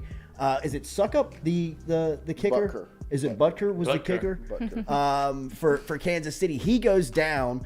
Justin Reed inserted his play, kicks 4 touchbacks. Yeah. Like through the end zone. The kickoffs was crazy. The field goal, like the field goals and kickoffs was nuts. Speaking of field goal kicking, welcome back, Big Nuts Lutz. Oh, Willie, bro, we've missed you. Yesterday, speaking of missing our guy Ross Jackson, he's over in Atlanta. It was great to see the New Orleans Saints fan taking over Mercedes-Benz Stadium yesterday on the way out as the Saints, they steal one from Atlanta late. Ross, good morning. How are you? He's still there. Hey, brother. Nice. Yeah, I'm still here. As you can at see, that I'm right view. here in front of the taking all Arthur Blake's money. Right in front of the New Orleans Saints' new home stadium here in Atlanta. So, can't get away from Mercedes. That's right. Who dat? Let's start with Will Lutz, man. Welcome back, right? How about that? I mean, first game back, put it on his right foot, and he takes you home. Yeah, absolutely. I mean, this is exactly what we talked about before, right? Like, Will Lutz is going to be the difference for you in games. He was going to be the difference in wins and losses for you, and here's an immediate example. I mean, look, he goes up there, he misses the 44-yard field goal earlier on in the game, doinks that one off the left upright, and no stress at all when he goes up there to take a 51-yarder to drive it home, right? And so this is one of those things that we had talked about, that this was going to be the difference between wins and losses for the New Orleans Saints, getting Will Lutz back, and there he was, showing you right away week 1 to start off the regular season. 3 quarters offensively looked very bad for New Orleans, and then yesterday in the fourth, they turned it on. Mike Thomas, Jameis Winston started connecting. Winston's numbers alone, plus 250, 13, 16, 2 scores. What did you make of kind of the tale of 2 halves and really kind of 3 quarters for the Saints offense? Yeah, and it's a similar story on both sides of the ball, but it was the trenches for the most part over on the offensive side, and they spoke a little bit about it. Jameis Winston talking about how one of the things that they had expected was one of the Falcons' linebackers to effectively be their primary pressure player. And, that ended up not being the case. So you have to end up making adjustments based on that. So it's a little bit different than what you game planned for. Eric McCoy kind of highlighting some of the identifications and things like that they had go differently than expected. So, there's just those little things that kind of have to get worked out at the beginning of any season. But for the most part, I mean, they were also out-physicalized early on in this game, but you never saw them panic. You never saw them frustrated with one another. You never saw anything like that. I mean, this was a team that believed from, the moment that they went down 16 that it wasn't enough of a deficit for them to not be able to come back. And then you saw this offense completely turn on here in the fourth quarter, and the way that they were able to do that was with an up-tempo offense. They froze the Atlanta Falcons into a particular personnel group, which froze the coverage that they were looking at, which is effectively like a cover 2 coverage, and they were able to just pick it apart multiple times throughout. And one of the things that we knew going into this game was that with the New Orleans Saints revamped offense, their new weapons, the guys that they've invested in, both the ones that were returning from injury like Michael Thomas and Taysom Hill, as well as the guys that they brought in this offseason like Jarvis Landry and Chris Olave, that this Atlanta Falcons defense was not improved enough to hang with the talent that the New Orleans Saints have at their skill positions now. And it showed late in this game when it mattered most. Jarvis Landry makes an enormous grab at the end of the game, but when you look at the stat line, 7 for 114 is a beautiful number next to his name. The impact that he had yesterday, how do you see this offense, obviously with this receiving core, continuing to grow? Yeah, I mean, one of the things that we looked for with Jarvis Landry all throughout training camp was his ability to move the sticks. And we saw that on multiple occasions, but we also saw him making plays downfield. So he was a little bit of maybe more of a 3-level threat than some might have expected. A lot of people assumed that he was going to be a guy that was just going to make plays close to the line of scrimmage, be a possession guy, all of that. And he was a possession guy, but he was a possession guy 55 yards downfield, even when you needed him to be. So I mean, the one of the things that I tried to highlight going into the season was the importance of the acuity of these wide receivers as route runners and their ability to be able to string together plays by using the entirety of the route tree, which means you're not just going to be a single level threat. And that wasn't the case for Michael Thomas, who made some downfield plays. Wasn't the case for Chris Olave, who made that big third down conversion to keep everything going early on in the fourth quarter when they started to find that rhythm. And then, of course, Jarvis Landry and what he did over and over again. And so, these guys are not limited to a specific role. One of the things that Dennis Allen highlighted about this trio was how versatile they are, how they're able to mix things up with all three of them. And you certainly saw that on Sunday, and that gave Atlanta a run for their money when it mattered most. Taysom Hill, people were wondering what his role was going to be under Dennis Allen and his staff when Sean Payton not being here, and it was great to see. I mean, he was probably the MVP of the game through the first 3 quarters. I mean, for sure. Yeah, he was their only offense during that time, that's for sure. How do you see the way he's developing here? Yeah, I mean, Taysom Hill is still that guy. I mean, when it comes to like getting the ball in his hands and getting him out in space, I mean, the New Orleans Saints didn't do anything super flashy with him, right? They put him under center, and then they said, okay, run right in a quarterback power. This is something we've seen from Taysom Hill over and over again. Now, of course, I'm oversimplifying it, but, it's a lot more complicated than that. But for the most part, like, we saw him do what we're used to seeing Taysom Hill do. We saw him run routes. We saw him get involved as a pass catcher, but we also saw them utilize him out of the backfield to go ahead and pick up some of the yards. I'm curious about the decision to utilize Mark Ingram in the second 2-point conversion as opposed to Taysom Hill. Maybe that was a little bit of a decoy situation. Because like that, I know Alvin Kamara was off the field at that point. He's told reporters that he's okay, that there's nothing to be concerned about there. So we'll have to see what all of that is. But I was curious about that decision. But outside of that, I mean, you gave Taysom Hill the ball, he picked you up yards, and he started off with the big 57-yard run, which he's just kind of a Falcons decimator. He does this in Falcons games all the time. There's something about this defense that just gets outmatched by him. And he was, as we said, your only offense if you're the New Orleans Saints for those first 3 quarters. So, I mean, huge to see him still be able to continue to be utilized in that sort of versatile role. He's a true offensive weapon, and I don't think that there was any reality in which Dennis Allen wasn't going to utilize him that way. Speaking of decisions, what did you make of the head coach yesterday, Dennis Allen? In this role, first time as a head coach. I guess he was in that role last year versus Tampa Bay, but officially as the head coach yesterday.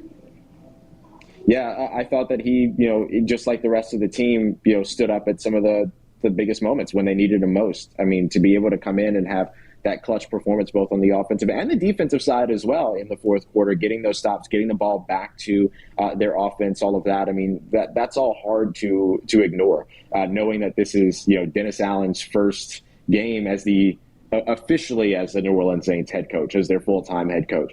You saw a couple of things that he said afterwards that he put on himself, including the spiked pass that ended up becoming the spiked ball that ended up becoming an intentional grounding because they stopped the clock, but nobody realized that they actually stopped the clock. It wasn't really clear that they had called it out of bounds. I know we were all confused upstairs too. So, I mean, but that was just kind of one of those little wrinkles that was exactly that. It was a wrinkle. It's not anything that I would look at as a quality or anything like that needs to be concerned about. And they were able to overcome that anyway. It helps when you can pick up 19 yards to your best receiver immediately after that, right? So, I think that he did a phenomenal job, and it just goes to show you that calm, cool demeanor that he had throughout the game was absolutely reciprocated by the team around him, and that's one of the things that allowed them to sort of have the mental fortitude to be able to do what they did, coming back from what was the largest deficit in terms of a comeback in New Orleans Saints history at 16 points. So I commend him. I think he did a phenomenal job.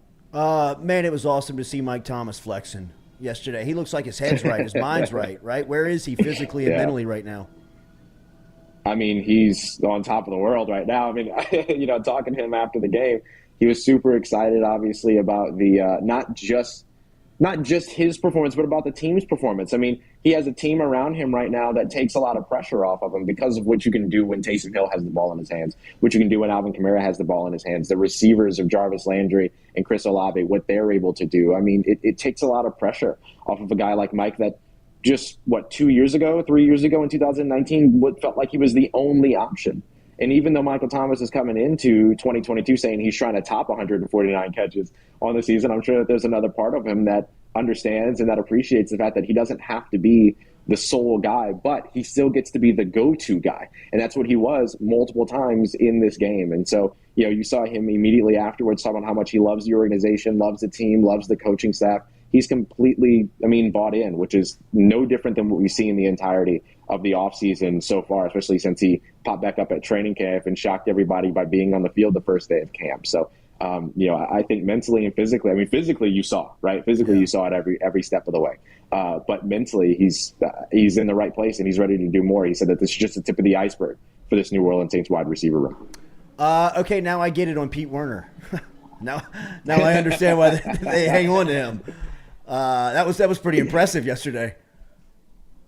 Yeah, and that and look, early on in the game, obviously he forces the fumble early, right, and that ends up being a big part. The New Orleans Saints, walked away with a few turnovers, all from just going after the ball, and this is something that they had been working on. We've watched them work on it all training camp: rip at the ball, rip at the ball, rip at the ball, and so he ends up getting the old-fashioned Peanut Tillman peanut punch, right, to cause that first turnover that the Saints actually didn't capitalize on, the way that they had hoped there, but.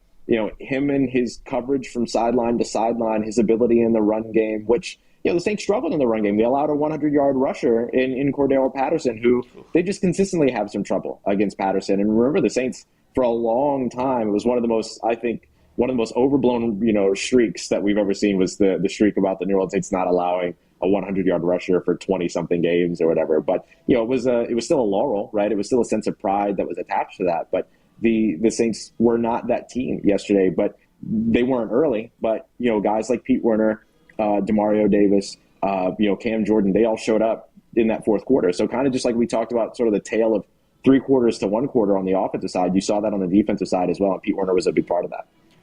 After kind of a slow start for the Saints offensively, where do you think they are philosophically and what they want to do on the offensive side of the ball? They have so many weapons they added at wide receiver. You have Jameis that you still feel like you want to trust, but I don't know if they necessarily do. And then you see him get a slow start with Alvin Kamara. What do you think they want to do offensively that they weren't able to do yesterday? Yeah, look, I think you look at that fourth quarter and Jameis Winston going 13 of 16 and then putting the ball in his hands and saying, go out there and win this game with your options. I think they absolutely trust him. I don't think you do that with a quarterback when you're, down 16 points. I know to an extent you don't have a choice, right? You have to pass to get back into that game. But I think that showed you something about Jameis, that showed you something about his command of the offense. But I think the biggest thing that this team wants to be that it simply wasn't yesterday was a physical team up front, right? Maybe the biggest loss or offseason loss that we saw have an impact yesterday was the loss of Teron Armstead. Whether that be, him specifically at left tackle or whether that just being him as a leader on the offensive line just didn't have the tenacity that you expected them to have going into this game. And James Hurst, struggled. Eric McCoy had some moments. Cesar Ruiz struggled. There were moments that you want back if you're that New Orleans Saints offensive line. And I think that they will look at that. That's going to be part of why they have to have thin skin going in the film study today. So I think that's maybe the biggest thing that they want to be that they simply weren't yesterday. The next piece is just being a team that's able to move the ball a little bit more securely. The 3 and outs yesterday were reminiscent of the 2021 season, which is inexcusable when you have the weapons in 2022 that you didn't have in 2021. So you have to get that cleaned up as well. But it all starts in the trenches. It all ends in the trenches. And I think that's going to be the first place where they look to emphasize, especially going up against a very, very talented pass rushing team like the Tampa Bay Buccaneers next weekend. What are the vibes around Atlanta right now? Solemn. It's very quiet here. You can see there ain't nobody on the streets. Nobody's out here. All these cars that you see are all the cars of people either headed back to the airport as New Orleanians or they're probably just Stopping trying to bridge. get home from a long night last night. Yeah, exactly. This is rough right here in the city of Atlanta right now. But they're looking forward to the next Atlanta United soccer game. That's exactly right. That's exactly right. There's Soccer City, bro. All right, man. Great work as always. We'll be listening this week. Here come Brady and the Bucks, week 2. Thank you, man. Big week. Appreciate you guys. Thanks for having me on. See y'all soon. Take care and stay safe. Always. There he is, Ross Jackson from the Best Man, Locked On Saints podcast. They're actually doing game day podcasts. He had a wrap up yesterday right after the game, about 16, 17 minutes of just kind of his thoughts. So if you want to go check it out, he's also got the updated for this morning. Hit him up on Twitter at Ross Jackson NOLA. That conversation brought to you by Dead Soxy. It is brought to you by Dead Socks. Use the code Jordy and get up to 35% off of your LSU socks. Purple and gold, Joe Burrow, Tigers, stripes. Anybody have them on today? I got No? the shorts You on. got I got the ankles. The no-shows on? No-shows. The Yeah, why no-shows don't- are why don't we- awesome. why The don't- yeah, athletic why socks don't are we awesome. publicize the no-shows more. We they didn't send us any no-shows to show. You could take your shoes off and show them, I guess. Yeah, it's a I lot. wonder if I'm It's a wearing lot. them. The no-shows are great. The athletic socks are great, and they'll be here virtually overnight. So it's deadsoxy.com, dead, SOXY.com. Use the code Jordy for up to 35% off. You don't know if you have them on no, or they're not. comfortable. It says Dead Soxy on the I think I wore out the underside. bottom. What? What? Long weekend. It was a long weekend. It was a crazy what happened weekend of today, football, man. It was a wild weekend of football. I mean, think about it. We've gone here almost an hour and a half, and we have not talked about Notre Dame getting beat by Marshall. Tough luck. We've talked a little bit about App State beating Texas A&M. Nebraska is beaten by Clay Helton, is the head coach over at Georgia. Is that Georgia State? Georgia Southern. That went into Lincoln, Nebraska, and unseated Scott Frost, who is now out in Lincoln, and the former LSU wide receivers coach, Mickey Joseph, and former Nebraska standout. What a long con. Mickey Joseph is now the interim head coach on the university's campus. It's a huge opportunity There's for Mickey. a lot of candidates. I feel great for Mickey. I sent him a congratulations text. I know this is not the terms that he would have liked to have gotten his first opportunity as a head coach on this level, but you got to make the most of what you get it, and this is a great chance for Mickey Joseph to he probably set himself up for a job somewhere else. I don't know how much he's probably going to be in the Nebraska mix, but who knows, man. Interim stuff, crazy times happen, and he's got a full season ahead of him, so he's got a lot of time to really kind of prove himself here as far as being able to handle that gig. And as far as likability within Lincoln, look, Scott Frost there's nobody that was as likable as Scott Frost, but if there was, it would be Mickey Joseph before the job. I mean, Joseph was the #1 recruit in the country when Nebraska landed him in the 90s. He was a stud quarterback at University of Nebraska. He is beloved at that school.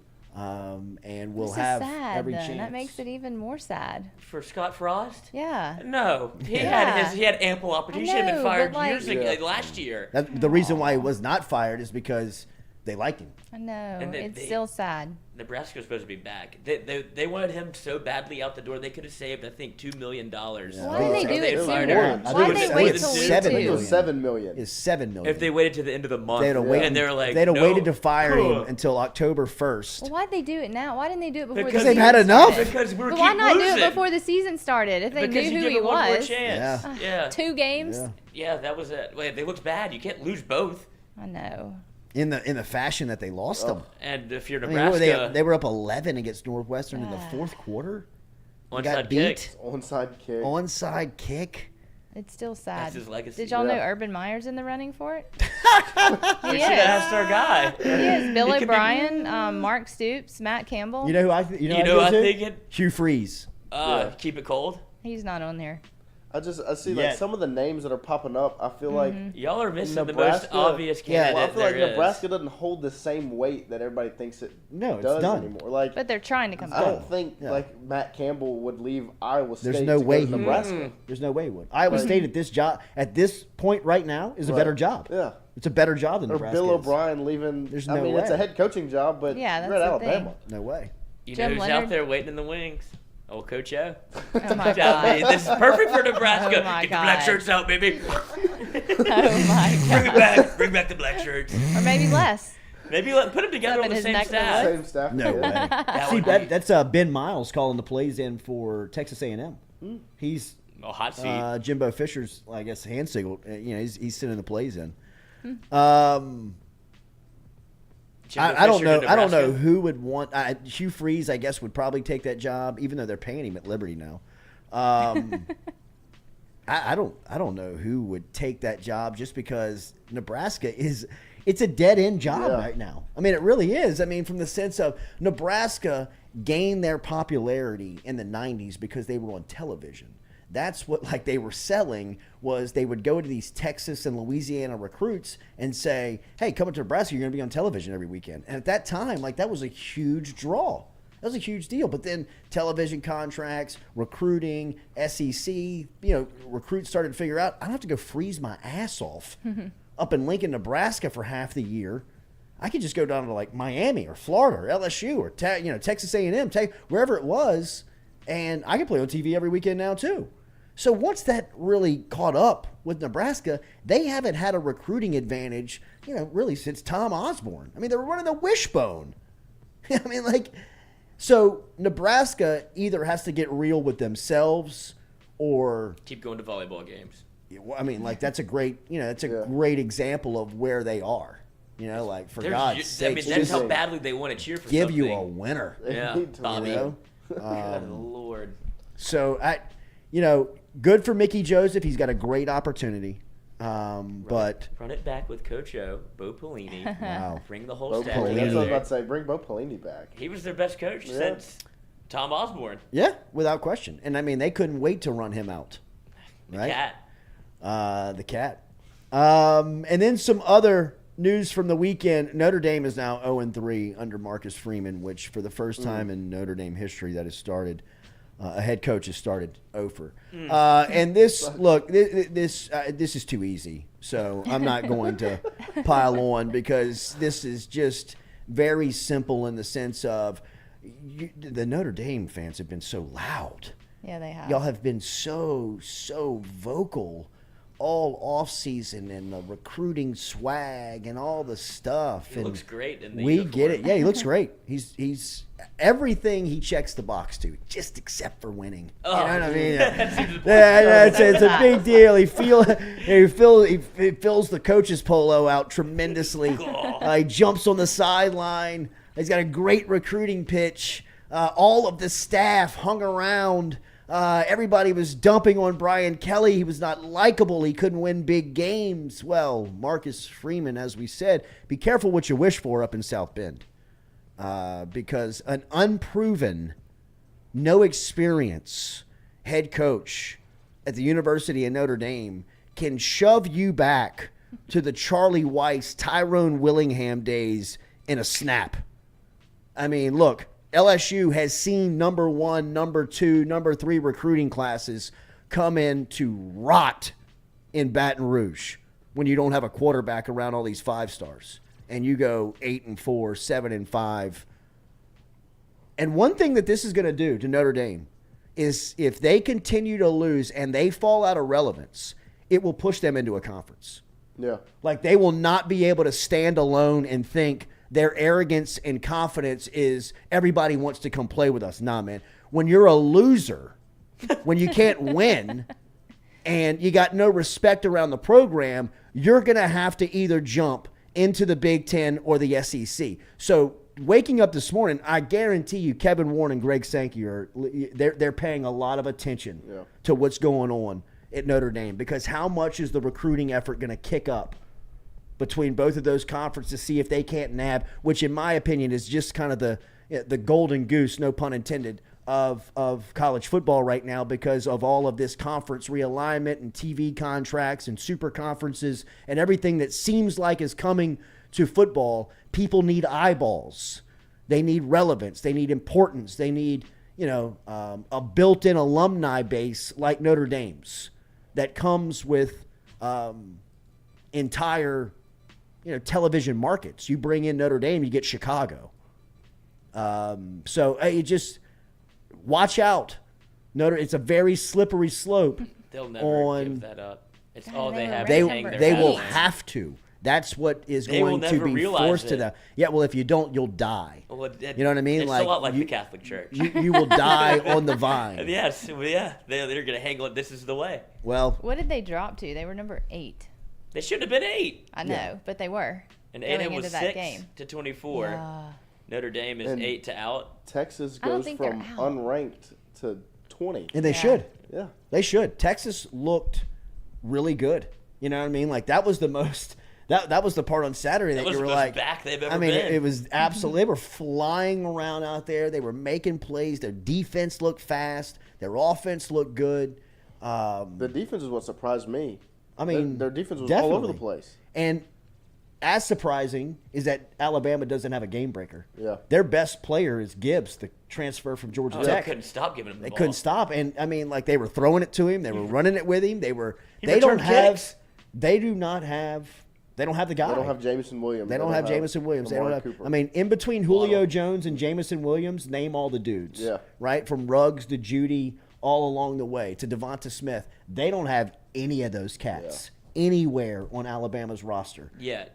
Yeah. They're all going to figure it out. But There's it somebody usually, yeah. for a preseason number one team in the country that's coming out of Tuscaloosa, that dude's been figured out way back. You know, like Jermaine Burton. Right. Now you see why they were all in on Kayshawn. Yeah.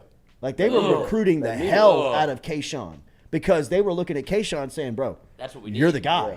You know, now like, that I feel like there's a chance that you get Aaron Anderson on the field. Mm-hmm. I can't believe one of those three guys don't Right. play.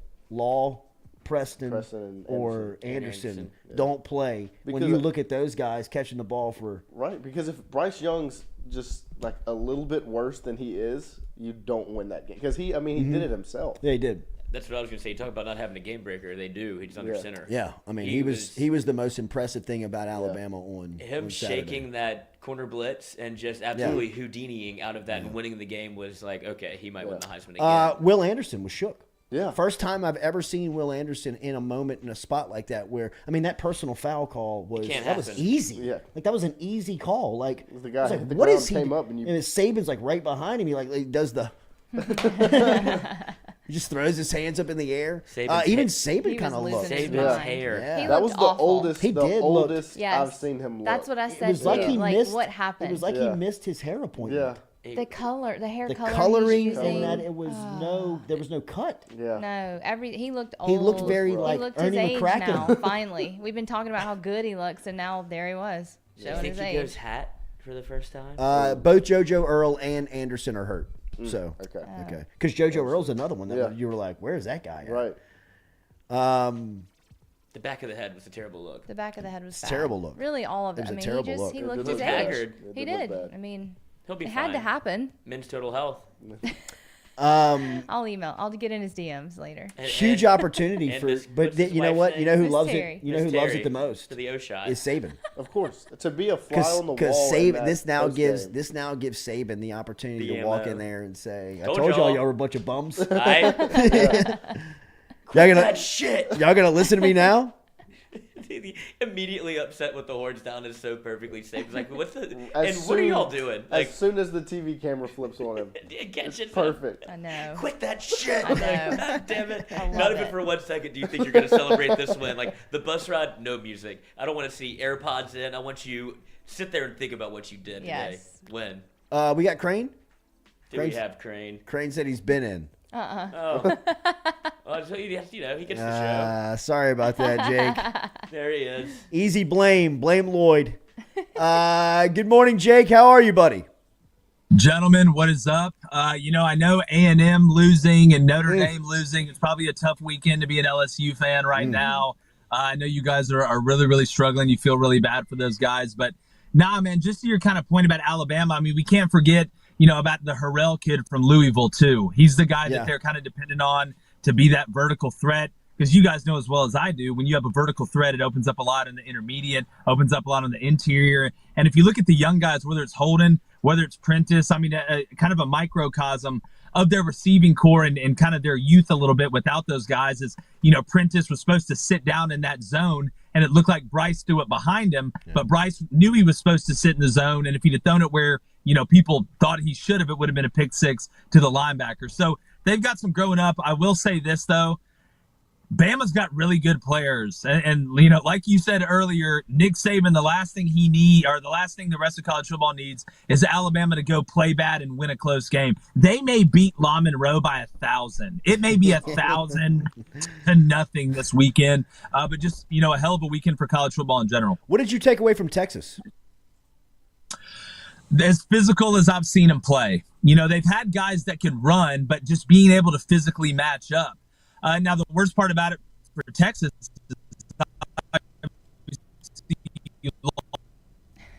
lost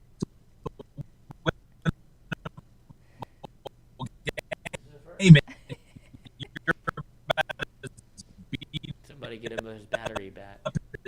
as anybody's ever been.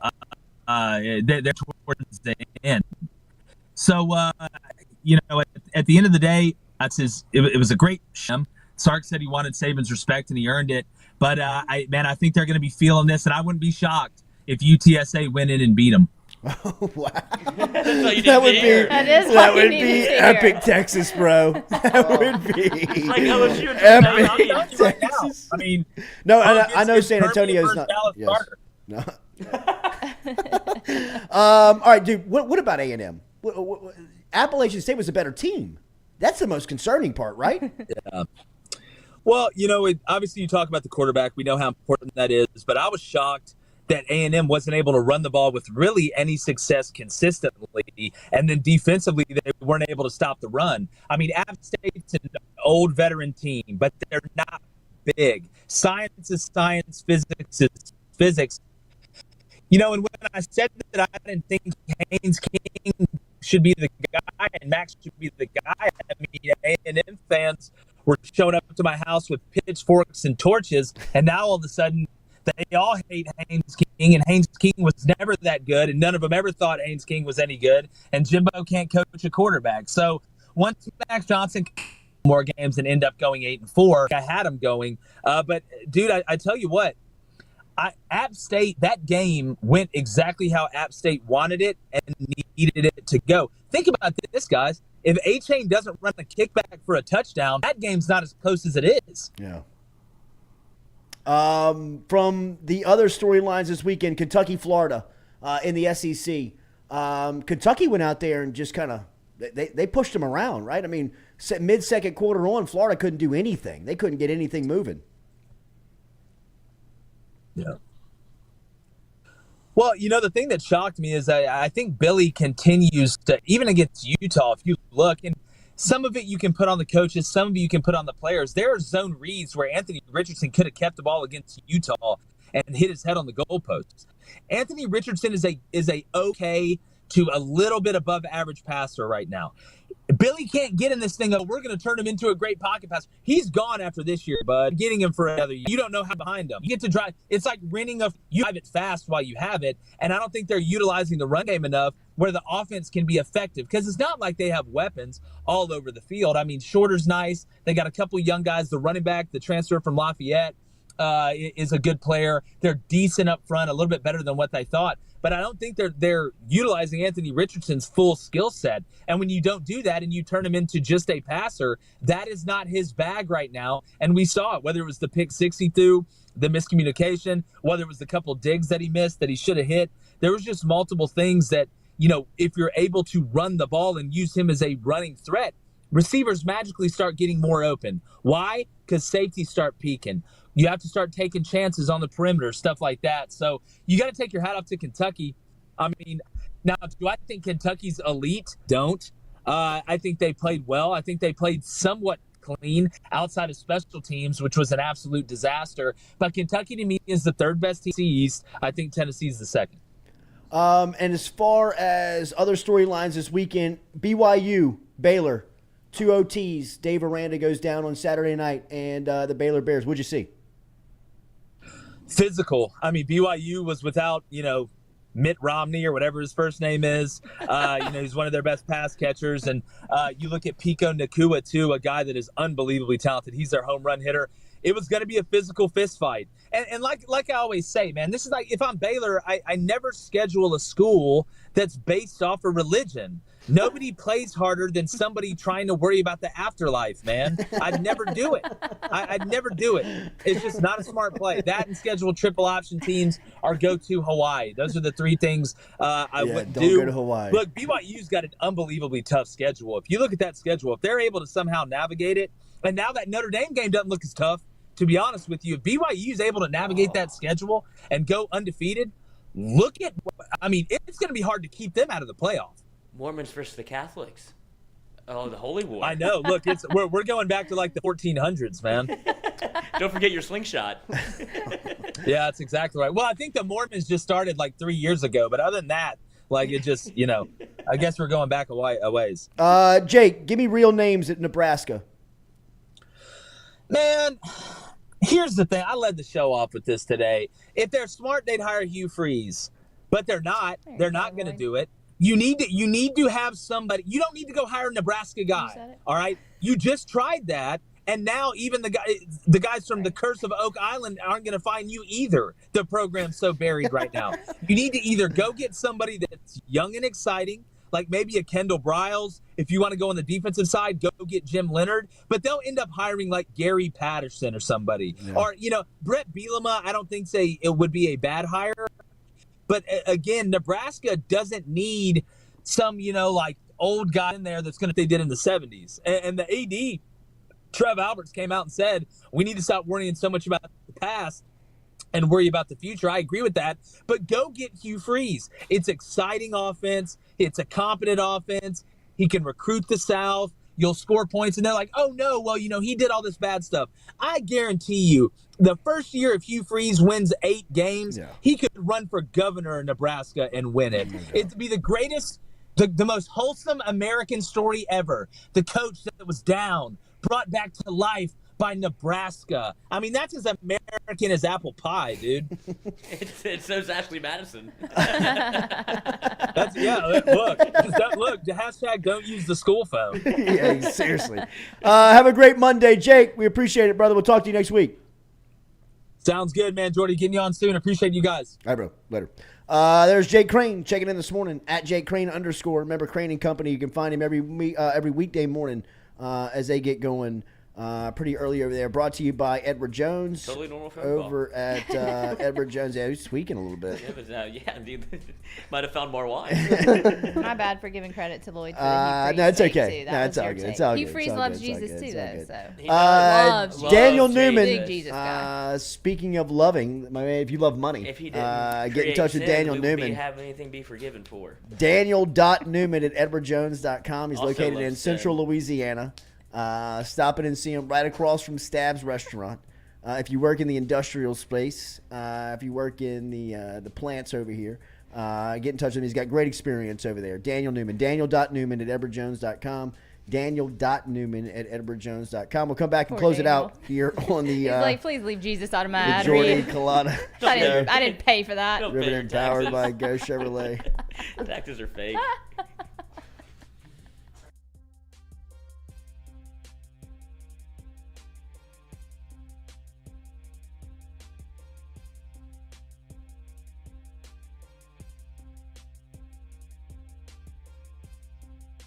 Hey Baton Rouge, when traveling through Natchez, Mississippi, whether you need to fill up your vehicle or your belly, stop by Go-Mart and On The Go Deli.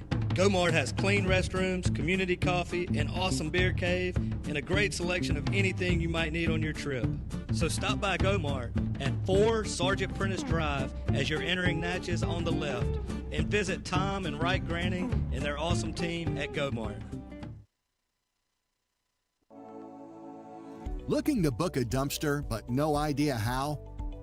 We've made it quick and easy for you. Check out our website at moralesrolloffs.com. Let Morales Roll-Offs know your desired delivery date, and finally, provide your contact details. To make payment, look out for an email invoice with all your booking details. On delivery day, our driver will notify you through text and email that your dumpster is ready and on the way. Now you know how easy and convenient it is. Call Morales Roll-Offs at 225-427-0000 for your dumpster.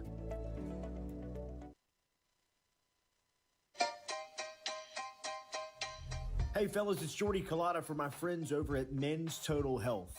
Guys, do you suffer from fatigue, decreased libido, erectile dysfunction, weight gain or loss of muscle mass, signs of depression, anxiety, hair loss, mental fog, general loss of interest?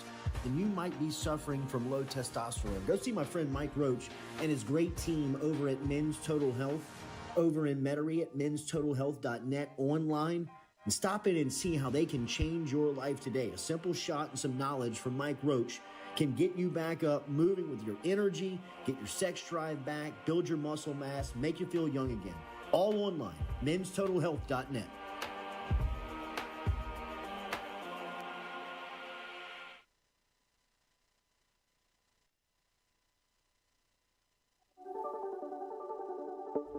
Don't let the name fool you. Men's Total Health has offerings for the ladies, too. Guys, is your wife or partner suffering from urinary incontinence, low sexual desire, or pain during sex?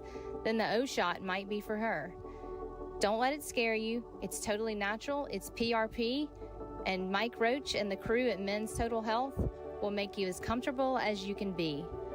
Contact me for more information, Katie at jordyculotta.com, and I'm happy to tell you everything that Men's Total Health has to offer for the ladies.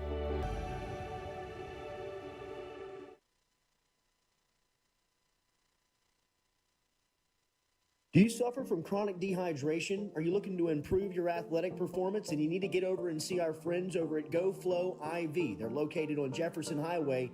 Easy to find them online at GEAUXFlowIV.com. Make sure and use the promo code Jordy Culotta Show. If you do, they'll take 15% off of your initial visit. Check them out online, GEAUXFlowIV.com.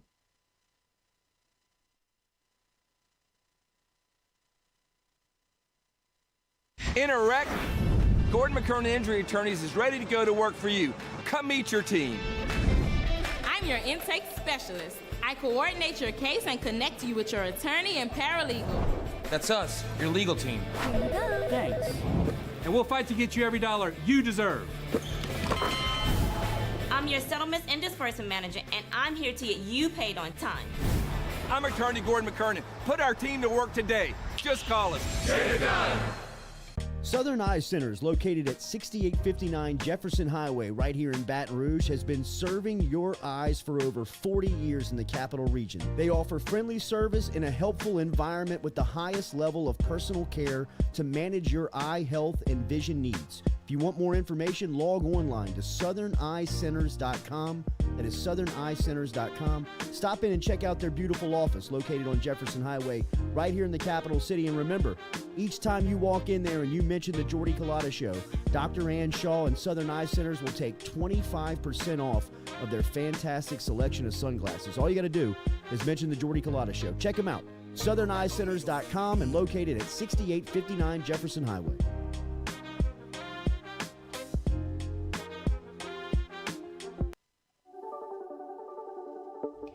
Don't let the name fool you. Men's Total Health has offerings for the ladies, too. Guys, is your wife or partner suffering from urinary incontinence, low sexual desire, or pain during sex? Then the O shot might be for her. Don't let it scare you. It's totally natural. It's PRP. And Mike Roach and the crew at Men's Total Health will make you as comfortable as you can be. Contact me for more information, Katie at jordyculotta.com, and I'm happy to tell you everything that Men's Total Health has to offer for the ladies.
Y'all the Jordy Culotta show. WFB's fault. I mean, Lord. if our mics were hot, WFB would call and be like, "That's it. This is it. It's over." Get your ass down to the station now. But I heard y'all got a new show coming.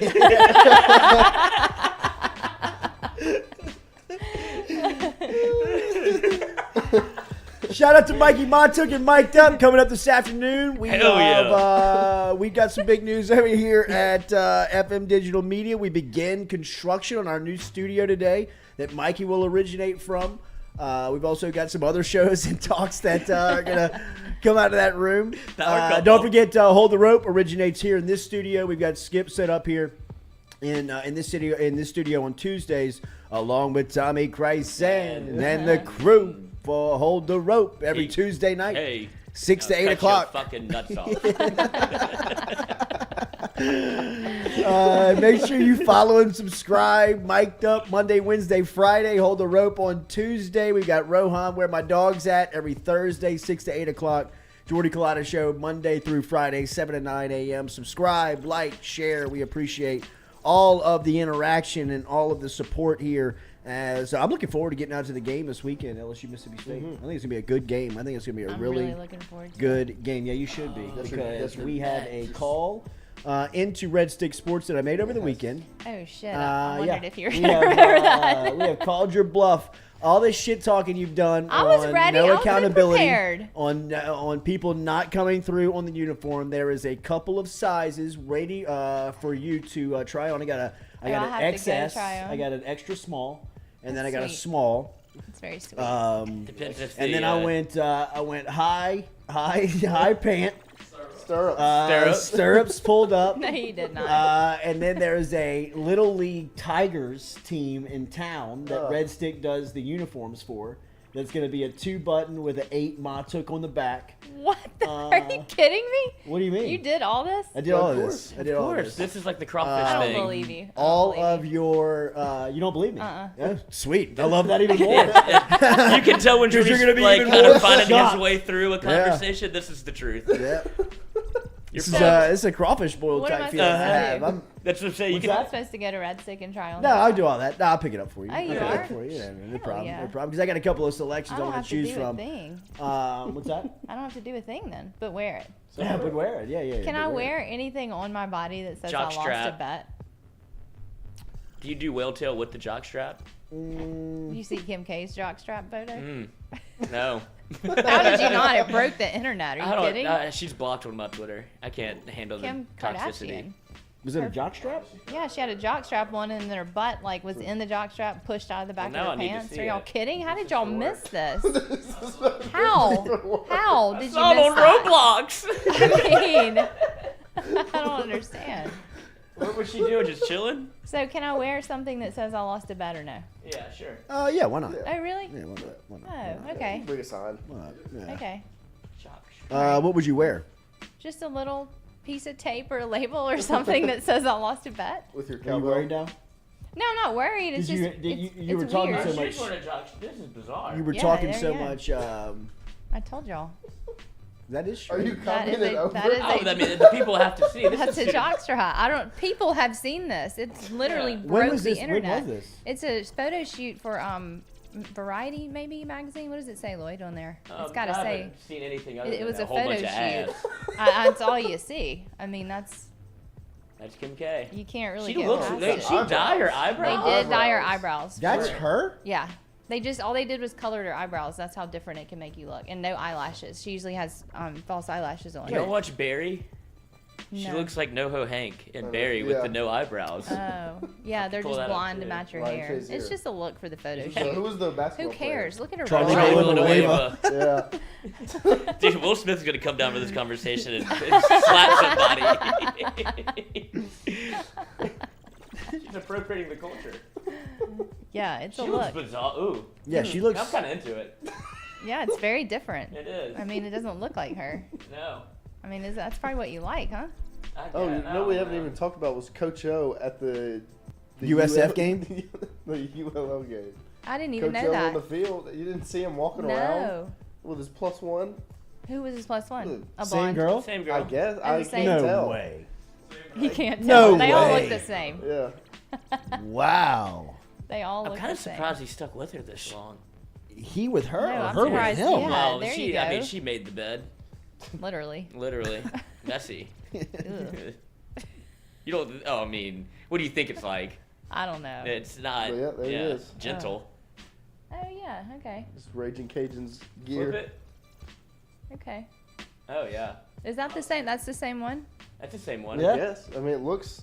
It looks like he painted his face for the UL game. Oh my God. What, Why is white? he so red? No, red. Why is he so red? So red. Always so red. I feel like he's gonna have a heart attack at any moment. So red. Yeah, that too. I mean, he's working on it. Ugh. Dude, I can't get out of bed and whip somebody's ass. What? Right. Or what? Or what? I guess I ought to go back to bed with my $17 million.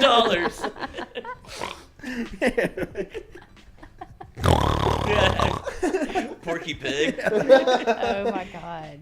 He wears his shirt and nothing else. Oh, It's man. a lot. Everybody have a great weekend, great day. We're going to be over at the Weekend. Brian Kelly press. Yeah, I'm not? going to the weekend. Why not? Brian Kelly press conference today at noon. We'll see what Coach has to say setting up this weekend's matchup versus Mississippi State. Should be a good SEC home opener for the Tigers coming up on Saturday.